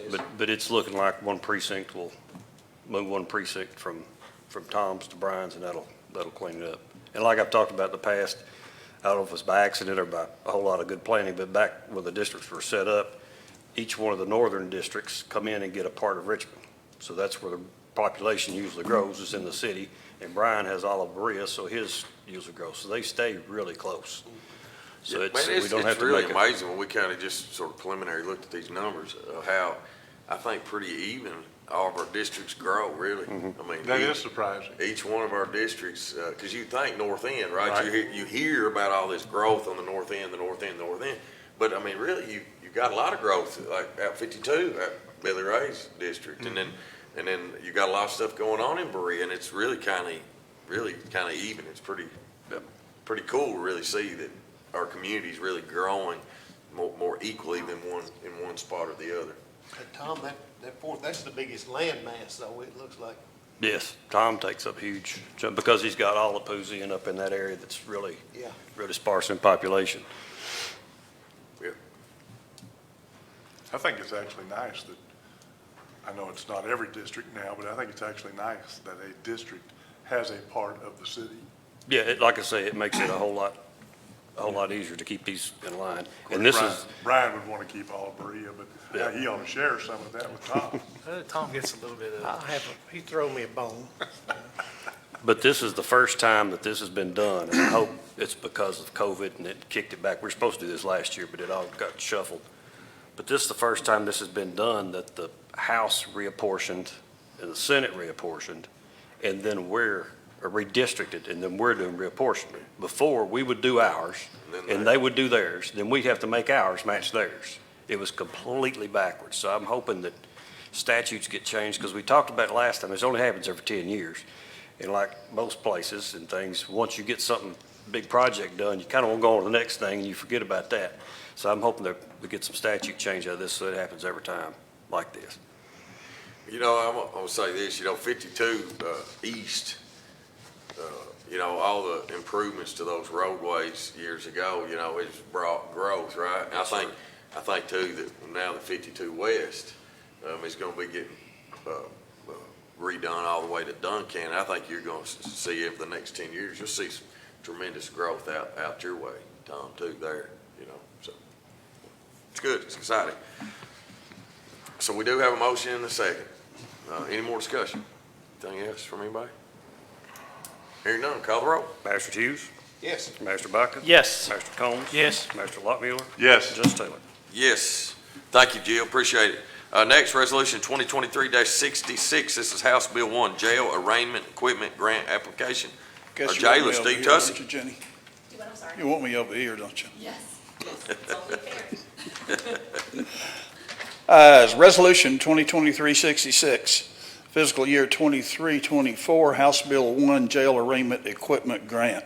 Adoption of a resolution by the Madison County Fiscal Court authorizing the filing of a Kentucky House Bill 1 Jail Arraignment Equipment Grant application for up to $46,257 in House Bill 1 project funds with the Department of Local Government, authorizing and directing the Madison County Judge Executive to execute any documents which are deemed necessary by DLG carry out this project, and authorizing the Judge Executive to act as the authorized correspondent for this project.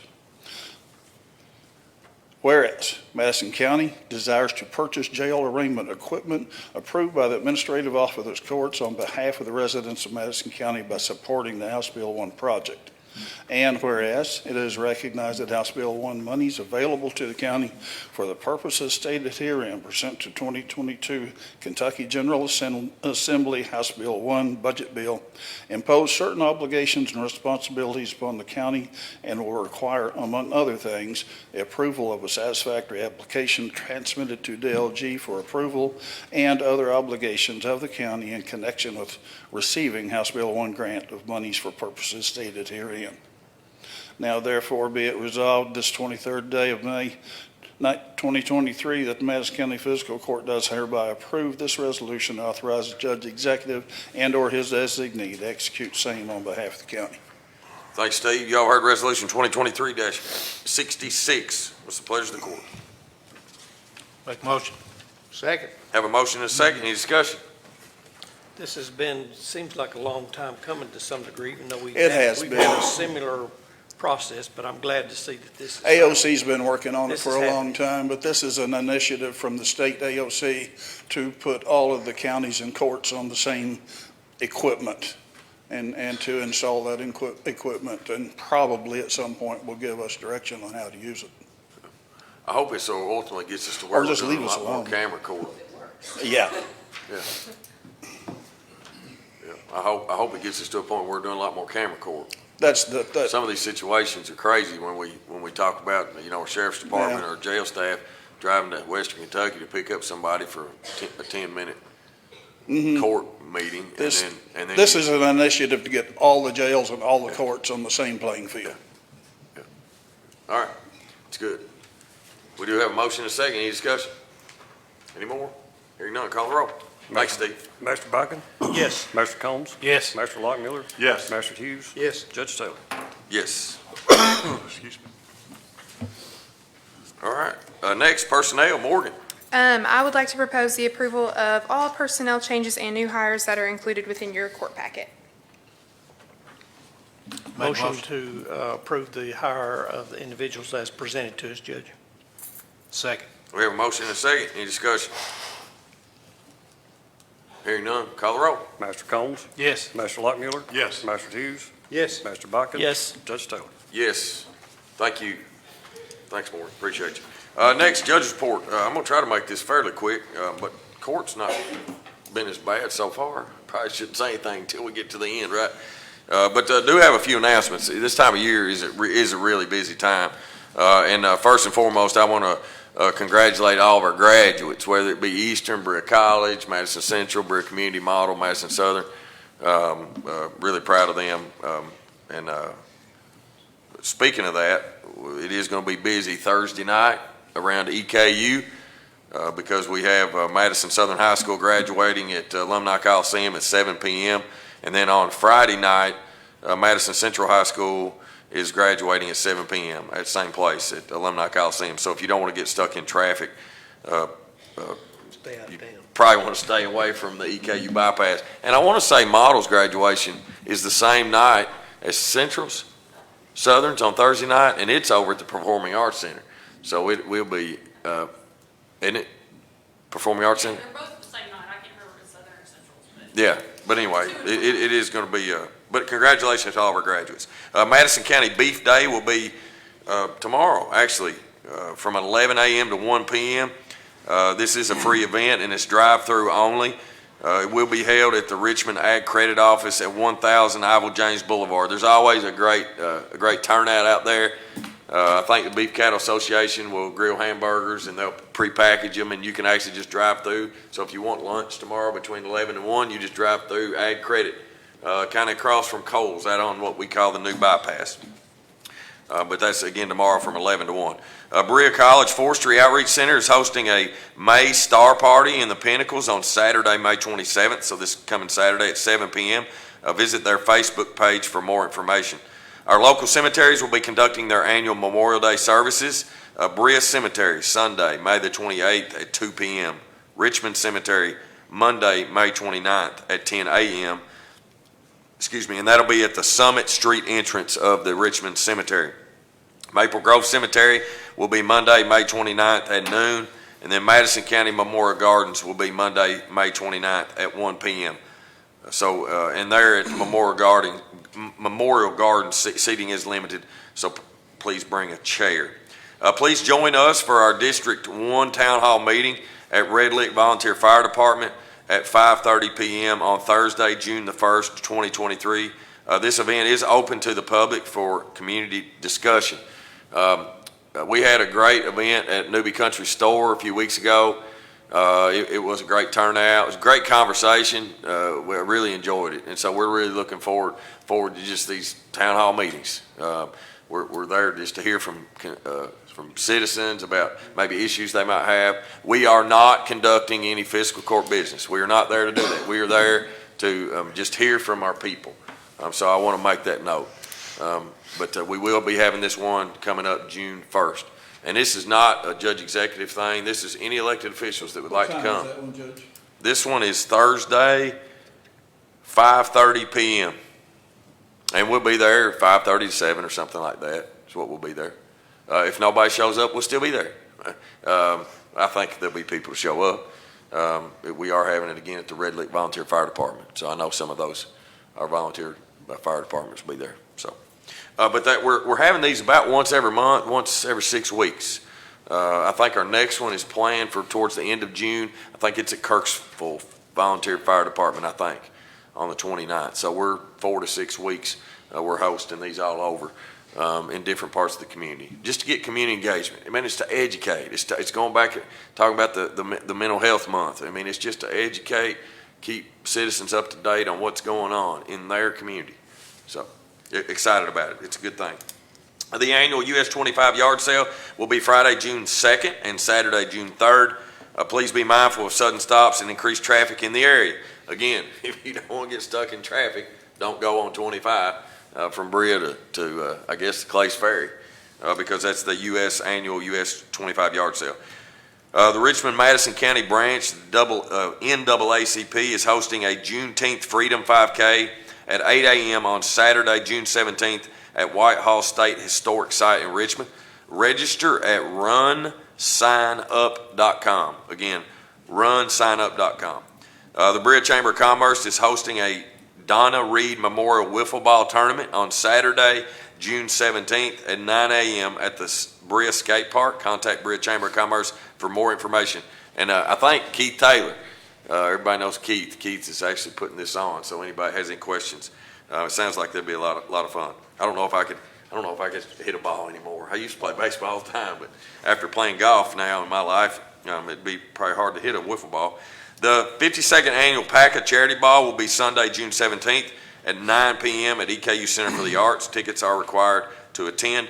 Visit bidpal.net/PACA, PACA 23 to purchase tickets.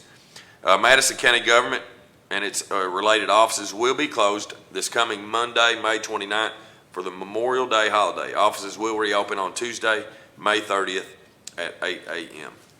And that concludes the judge's report. Brian, magistrates. You mentioned the town hall. I know there's been a lot of questions about Floyd's Branch. So if we could get somebody from Conservation District to come out, I know there'll probably be some questions around that. For all those that serve on boards and commissions, I really appreciate all those that do that. I know it takes time out of their family time and personal time. We do appreciate all those that serve. And Judge, we just want to remember the Scott County community and the loss of a deputy. It's tragic, and just remember them in our prayers and keep them in our thoughts. And other than that, Judge, I'm just glad to be here. Yeah, I mean, just to piggyback on that real quick, Steve, I think it's important too, as us as elected officials, or if you know people that we went through this with Daniel Ellis, Officer Ellis, several years ago, and one of the things Joe Pat, the judge executive in Scott County, texted me last night is that he would love some advice on how we dealt with that as a community, because we've experienced that. So anybody that has connections with any elected officials there, any community members, you got family members, it might be a good thing just to reach out to them and just share with them what our feelings were and how maybe we dealt with that back when Officer Ellis was murdered, because that's what happened yesterday. So I was thinking, Judge, that traffic stop could have happened in Madison County as easily as it could have Scott County. And we need to always pray for our first responders and those that have to do that job. Very dangerous. Yeah. Thanks, Brian. Steve. Yes, a couple things, Judge. First of all, I think the last meeting I mentioned that the Valley View Ferry was going to be opening that day, and it did. That's good. And yeah, and there's been a lot of happy people. I think it was very interesting that day that was the day they also shut down I-75 due to a traffic stop. And so they actually had to eventually tell people to quit coming to the ferry because it would have never shut down. And but they had a successful day. They're up and operating, and I know there's a lot of happy constituents about that. Second of all, and you're very aware of this, as is Scott, I've been receiving quite a few calls on the Crutcher Pike, Tates Creek bridge that has been shut down by the state. I want to make sure and make that statement. And we're working with the state to do everything we can to make sure that we get that backing up. And I know Scott's working very diligently to get some bids in and things so that we can get that back up. And hopefully, this is not a commitment, a couple months, but I know everybody's trying to get it up as soon as we can. And I also know that Chief and other folks, I've been telling folks that we are aware of it. We understand that it's not usable, and there are alternative ways to get people help. And I think that was one of the concerns that they had. So I wanted people to understand that's been thought of. Everybody's done their back room work, and that we're very aware that we've got to still continue to take care of our citizenry. And so I wanted to share that. Thank you, Judge. Thank you, Steve. Appreciate it. Billy Ray. All's well. You good? Oh, I'm happy to be here too. Glad you're here too. Yeah, I'm glad I'm here too. Just a couple of things, Judge. I just want to echo what they were all saying about the Scott County deputy. Please remember their families. And also, it just points out and highlights our own deputies. Not just them, but the Richmond Police Force, Brea Police Force, those guys, whether we realize it or not, put their life on the line every single day for us. And be sure to pat them on the back when you see them, because they do a great job and they represent our cities and counties well, and we appreciate that. I talked to State this morning. The mowing started yesterday. And there'll be 3 crews basically mowing for the next 3 weeks, so just please be aware of them on state right-of-ways and give them a little room. Also, just to add on to what Steve was saying over there, the Crutcher Pike issue, we had a state meeting with the state there a couple of weeks ago to do some advanced planning and talk about it. And they're in a study right now to see about how they can improve the impacts of what is happening over on the Goggins Lane area, the intersection of Barnes Mill and Goggins, what possible improvements could come at later dates to the Crutcher Pike area. So those are all things that are also in the works and being considered, and just want to let folks know about that. And also, Judge, if anyone needs me, they can reach me at 200-9765. Thanks, Tom. Counselor. Judge, I wanted to clarify one thing that Tom had asked about when I was speaking earlier, and had I been up here in front of my computer, it would have been helpful because I Here had we it in go. front of me. So Here we go. the 31 you're asking about on the court-ordered legal psychological, those aren't criminal cases at all. Those are guardianship matters. Those are for individuals. I generally describe it to the public that have reached the age of 18 but have mental health disabilities that their parents need to continue to provide for medically. So HIPAA requires we do a guardianship trial.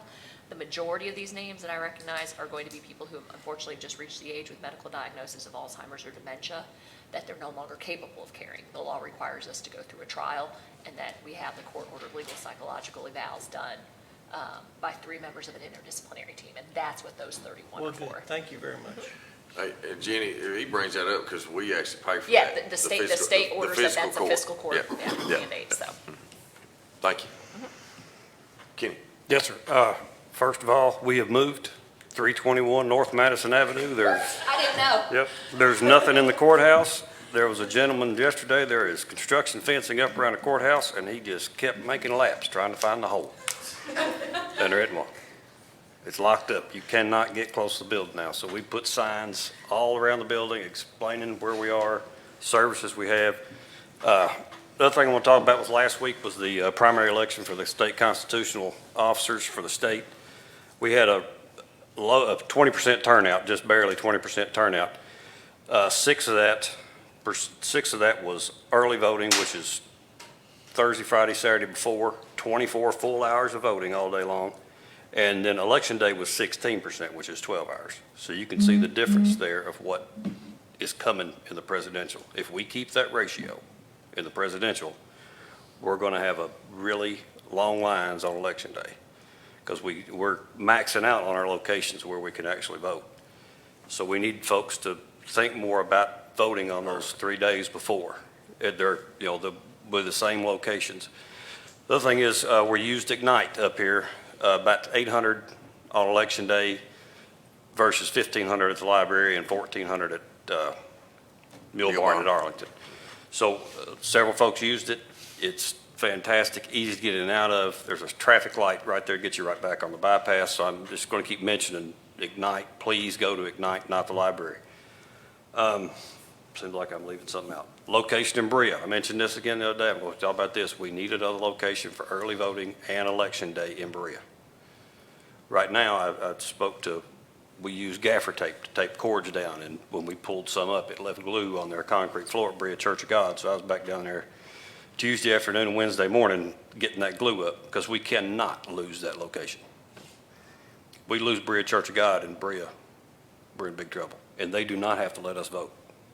There's nothing that says anywhere that they must let us vote. So their pastor's a great guy, and I told him I want to come speak to their board, explain to them how much we appreciate and how crucial they are down there for people to exercise their rights.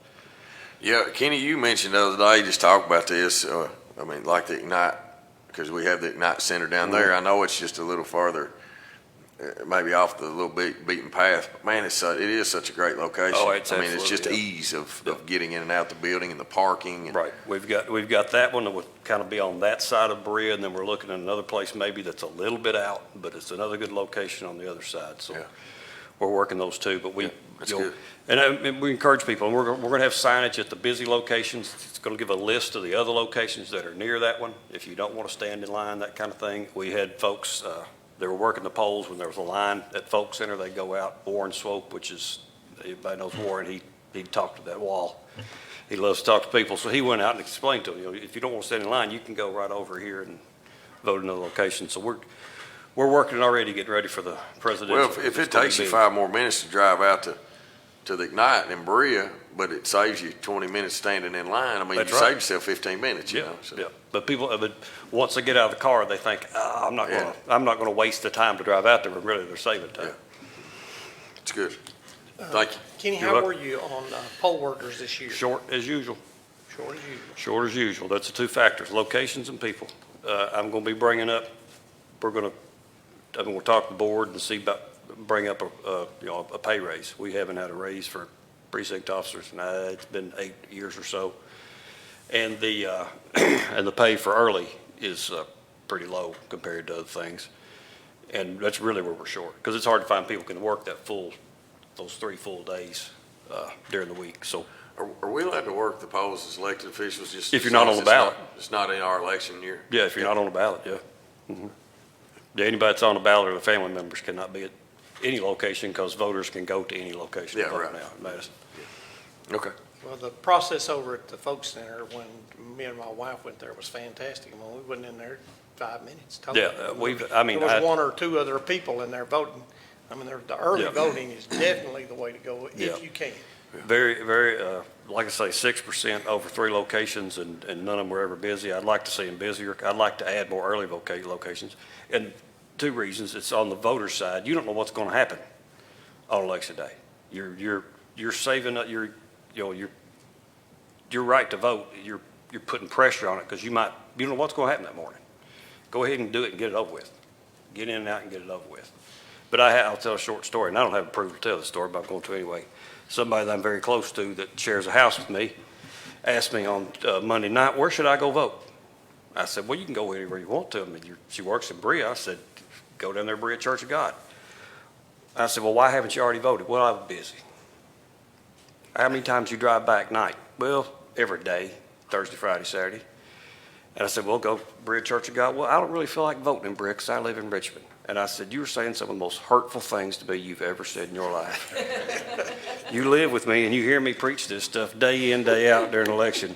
And here you sit, you waited the election day, you haven't voted, and you don't want to vote the closest location. You want to vote with the one. Library, didn't you? Yeah, I want to vote with the one I always vote at. That's why he went to Cane Springs on for Tuesday. Yeah. Too, you know. So I completely He's in the understand. doghouse. It's hard to change behavior, but we'll keep clicking away at it. That's good. I'm so glad you said that. I'm gonna crop out this section of fiscal court meeting. I'm gonna send it to Sarah. All right, Kenny, you good? Yes, sir. Very good. Thank you. Sheriff. Yes, sir, I have it'll be very short. As everyone knows, Master Combs and Master Botkin brought it up about the deputy in Scott County. His name was Caleb Connolly. Yesterday, he was shot around 5 p.m. while making a traffic stop on I-75. I asked the citizens of Madison County in this court to keep this family, this deputy, Sheriff Hampton, in their thoughts and prayers. I started in 1971 as a police officer. Been to too many. 997 police officers have been killed in the state of Kentucky. 997. Sheriff Combs, we went through that with Brian's father. Lost him while he was serving as sheriff. It hurts. It hurts. The bad thing about it, this week is Police Memorial Week. Bert's been a police officer. Tony Terry, he's been in law enforcement. He's got a son in law enforcement. We're living in bad times. We're living in times where there's no respect. Things like this hopefully can bring us together more. Also, the second part of my business, I just want to clarify and clear up. My poor judge, he's been kind of, can't even go on a trip without getting a lot of phone calls. The new temple that opened up on Barnes Mill Road, the 19th and 20 and 21st, Major Terry and Lieutenant Thomas did an excellent job working out a contract with those folks. We had 20 deputies that worked 3 days. And those 3 days, they got a lot of overtime. And this overtime that they got was not while they were working for the Madison County Sheriff's Office, but after their shift. In the Madison County Sheriff's Office, we did it as a contract. Fiscal court didn't have anything to do with it. The judge didn't have anything to do with it. We went there to perform a duty as a detail for the opening of this new church so they could celebrate a grand opening. It was on the 19th, 20th, and 21st. There were some issues. Traffic was the biggest part, but clandestinely we had some of our deputies in plain clothes. We had the rest of them dressed as I'm dressed or in uniform, and we worked traffic as well as inside 24 hours a day. Everything went off without a hitch. And like I said, at no cost to the taxpayers, they furnished everything. There's no problems. Great people to work with. Their main thing was safety, being protected. To my knowledge, we didn't have one fender bender. Everything went perfect. The only issue was some of the people that's called and complained to me directly, and I know the judge and Magistrate Bodkin has had some complaints too. Everything went down fine. This had the potential of having some issues, but fortunately, there was no problems. And without our presence being there, I don't know what could have happened. So, Madison County, I want to thank Madison County for everybody understanding and being patient and working through this and allowing us to do our job and allowing that temple to have their opening. People came from India, all across the United States. They were guests there over those days. Saturday, I think they told the judge and I that there were a little over 5,000 attending that one day. I think there was a little over 10,000 that attended the whole opening. So I want to thank Madison County for making that and helping us make everything safe. Thank you. Thanks, Sheriff. Appreciate it. I think it's also good to point out too, Judge, that that's not an uncommon practice. Our deputies from time to time have assisted with state road crews up on 75 and other locations. City of Berea has deputies right now sitting on Interstate 75. So that, that's not an uncommon practice. And, when I heard different things about it and I understand it did go well, Sheriff Coyle, who else would you rather have out there? Would you rather see me out there directing traffic? I can tell you that's a big no-go. I appreciate our law enforcement, appreciate what they do. Thank you. Steve, you got anything to add? You good? All right. Comments from department heads? I know we've been here a long time. That's okay. And I usually don't, but I think we have to take this opportunity to recognize a couple of our departments. First and foremost, our Battlefield golf team hosted the Chamber of Commerce scramble yesterday, and it was a very busy, big event. And so I think everything went great, is my understanding. And so Gary and Jeff and Tony and all of our team out there did an absolutely excellent job. I know I've gotten several comments and compliments. I know you have as well, Judge. So just wanted to take that opportunity to recognize them. Obviously, they're still in recovery mode today because I think it was a very late and long day yesterday. So if you see any of them, make sure and tell them, great job. The course is in fantastic shape. So kudos to our grounds team. I mean, it really is. Got a lot of compliments yesterday. Very proud.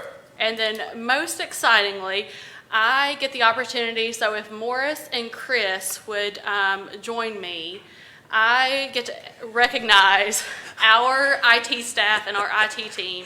Hey, Mo, that means you have to walk up here. I know. I mean, he's already been so nervous. We try to do this as a surprise, but our county IT team has been recognized on a national level. So we were notified late Friday afternoon that they have received a NACO, so a National Association of Counties Outstanding Achievement Award for their work in the development of our TRACS platform and our TRACS system.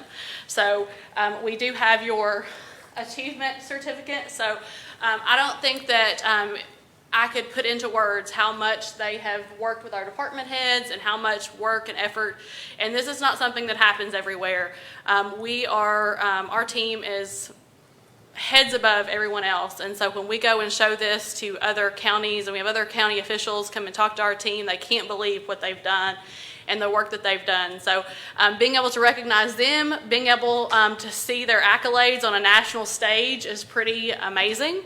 And that is something that we're continuing to share with counties all over Kentucky, but also, even our partners here at the city that we are sharing our talents with because that's the right thing to do and that's being a good partner. And so I want to recognize them. And I don't know, Chris, Mo, if you all want to say anything.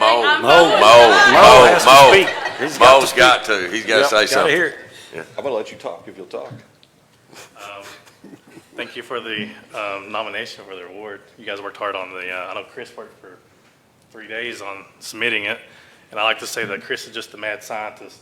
I'm just the person that puts it all together. So I appreciate it. Appreciate you, Mo. That's hilarious because I was sitting there thinking, I got to remember what Morris says all the time. And he goes, Chris is just a mad scientist and I just make this all work.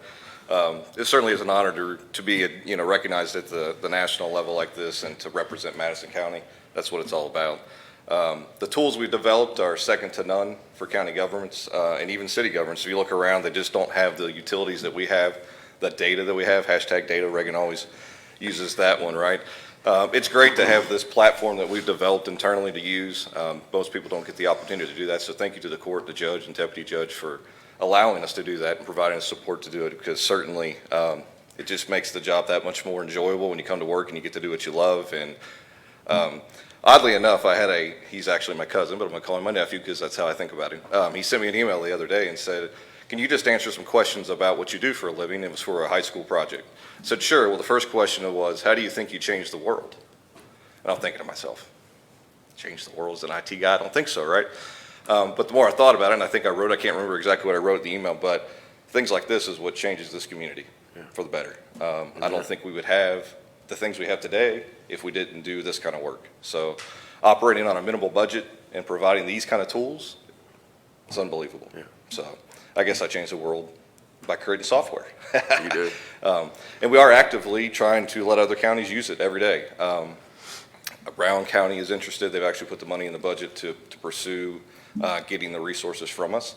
And I know Jill and I have sit on many Zoom calls with many counties trying to just show them what we utilize.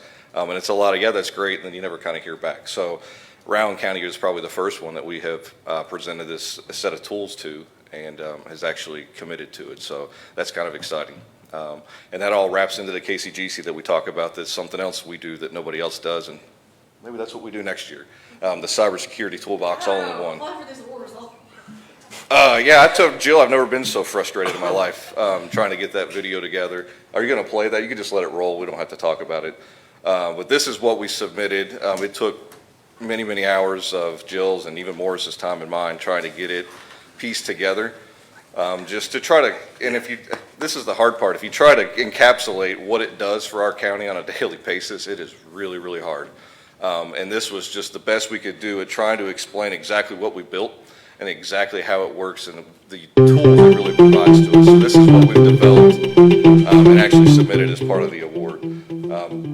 I think it's a 10-minute video, so I don't think we all want to stay here and watch it, but this is just a sampling of what it does, animal tracks. And if you don't know anything about the tracks program, it's basically touched just about every department that we have now, and it provides data to them on the fly in the field. It provides a whole set of information to the judge's office that they can look at daily. There's actually a judge's dashboard that can tell you exactly how many animals are at the animal shelter today, those kinds of things. We've put the adoption process online. It's completely electronic. The animal shelter does no paper. It's all, as you can see here, we're kind of moving through the screens. They do all of this automatically. Prior to this, they had to physically take a picture of each dog, physically make these cards, physically put them in the kennels, physically put them on the website. Hours and hours and hours of work, and as anything goes with all that work, they just never really kept up with it very good. So there were always animals that were available for adoption but not on the website. So through this TRACS program, as they actually intake the animals and move them through the process, they automatically get their photo taken and automatically put up on the website, reduce the workload. HR TRACS is probably the biggest platform we built. We don't do any paper when it comes to hiring. It's completely paperless operation. That's the one that most people are interested in the most. Systems like this are very, very expensive to purchase on their own. Making use of the utilities we had to black out some names and things like that that you see there. But this is the platform that we use. So, hey, that's my ugly mug made it in the demo. This is completely paperless. So you apply online, the whole paper gets pushed, or the whole system pushes you through all the way through employment to onboarding to the package you guys get in your Dropbox that actually does the hiring recommendation. Again, this is all because of the collaboration between my department and all the other departments. These guys and girls that head our departments have bought into what I guess I'll say selling to them, and have spent the time with me and pushed us and asked us to do things that we didn't think it would do. And this is what we got out of it.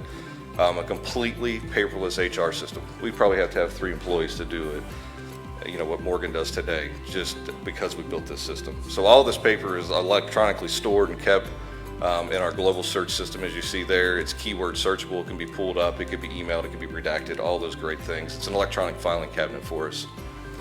So there he's just talking a little bit about how it's all online and you can push it all the way through there. We talked a little bit about the money that is saved in there, and I think the HR platform is calculated at somewhere $60,000 a year in savings.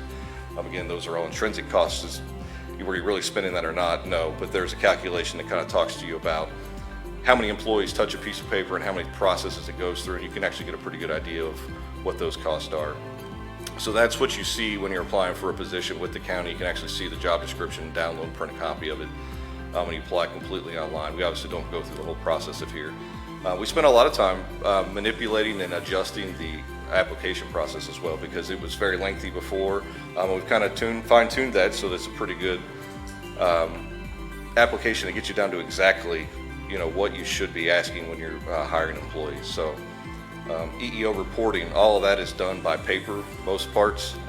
Morris developed an entire system now that is tracked completely through the whole system, and our reports are done within minutes instead of weeks worth of data crunching. Here you go again, you got more statistics about employees. All of this comes right out of the box, and we can tell you anything you want to know about our population of employees. I don't think we want to go through all these, do we?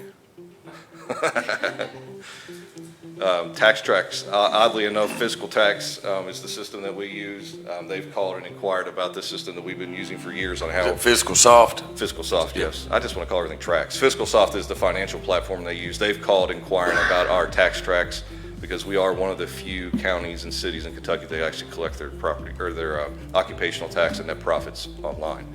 And we do that through what we'd like to think is an easy system to do that. So a lot of interest around that as well. You want to fast forward, Jonathan?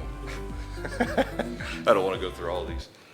We got road tracks, and Scott was very instrumental in helping us get road tracks and being able, and I think we're all really proud of road tracks, right? We can start now with a citizen, email that comes in and creates a work order for the road department. It gets pushed through the whole entire system electronically out to our guys in the field, and Judge says this all the time. We've got road foremen in the road, on the road with a tablet, filling it out, exactly what they're doing, how much rock, how much labor, what equipment they rode, and all of that is put into this database, and we can tell you exactly how much money we spent and all those great things about what we're actually doing on the roads and integrating that with maps and everything else. So Road Tracks is a great program as well. Thanks to Scott for all your hard work and helping us fine tune that one. Oh, there's another one, $60,000 a year. That must be a good number. Election tracks we built for Kenny that actually allows him to take election officers and apply online, and we track all their important information they're required to submit so much paperwork to Kenny in order to do that. And and we're actually able to mass mail and text message out of the system and choose the date and time they want to come to their election training. So that's another one that we did for Kenny as well. Boy, I'm tired of listening to myself talk. All right, that's good. It's touched pretty much every department. Yeah, I mean, I think it's touching every department, and I Bird is the last one. I think we can't leave out the fact where all this started, and it was snow tracks. Yeah, snow tracks, yeah, which is now morphed into Mo tracks as of Monday. Monday, the 4 big boom trucks that go across the county that mow the roadsides are now GPS tracked on a map that the public can see. We know whether or not, how long they were there. We know if those blades were spinning or not. So we'll be able to kind of keep track of that as well. So yeah, it all started from a small little project of, we don't want to get yelled at when our road wasn't plowed, to what you see before you today, which is, I guess you really call it a digital revolution, is exactly what it is. And people talk about paperless office all the time, right?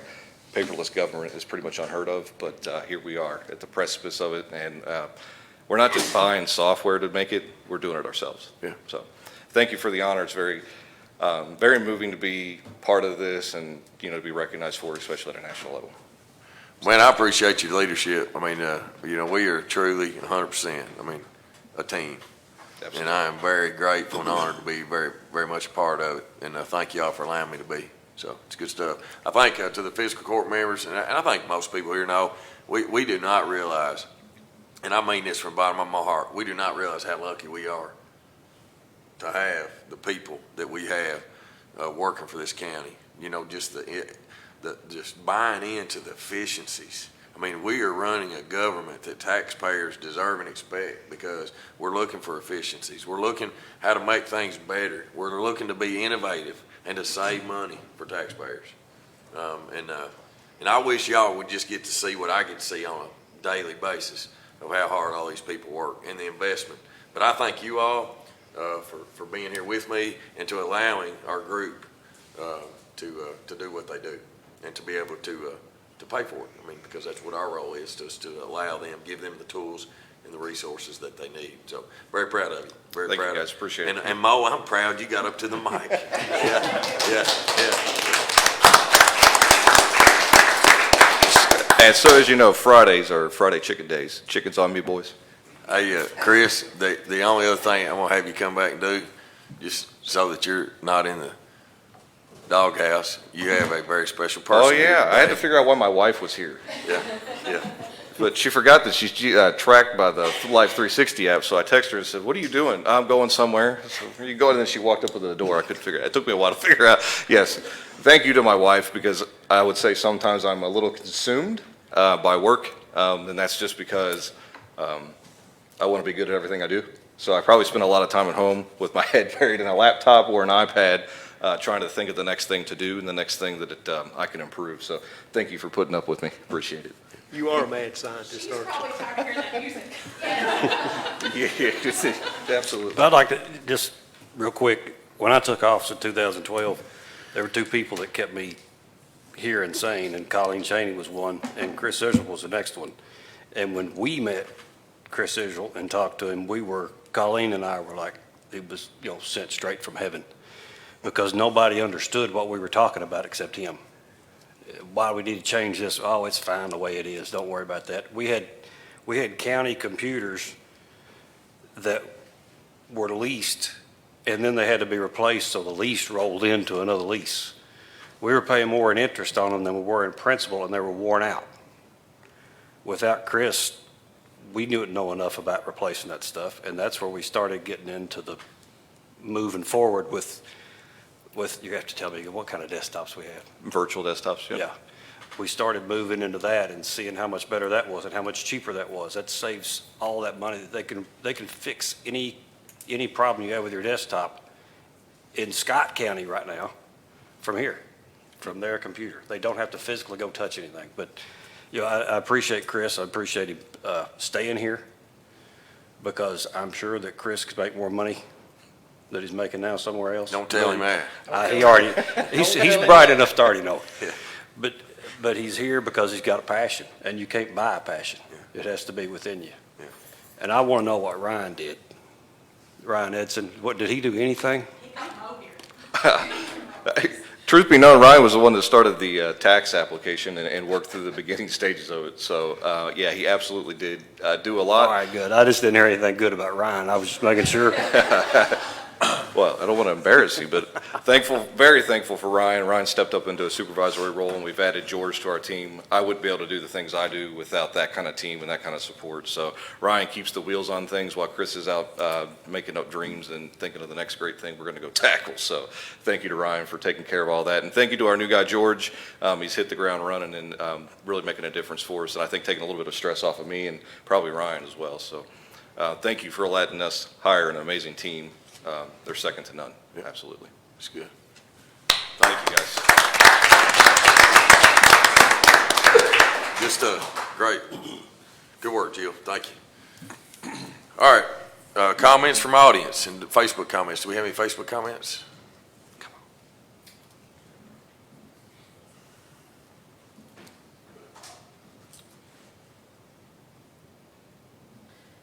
Yes, Okay.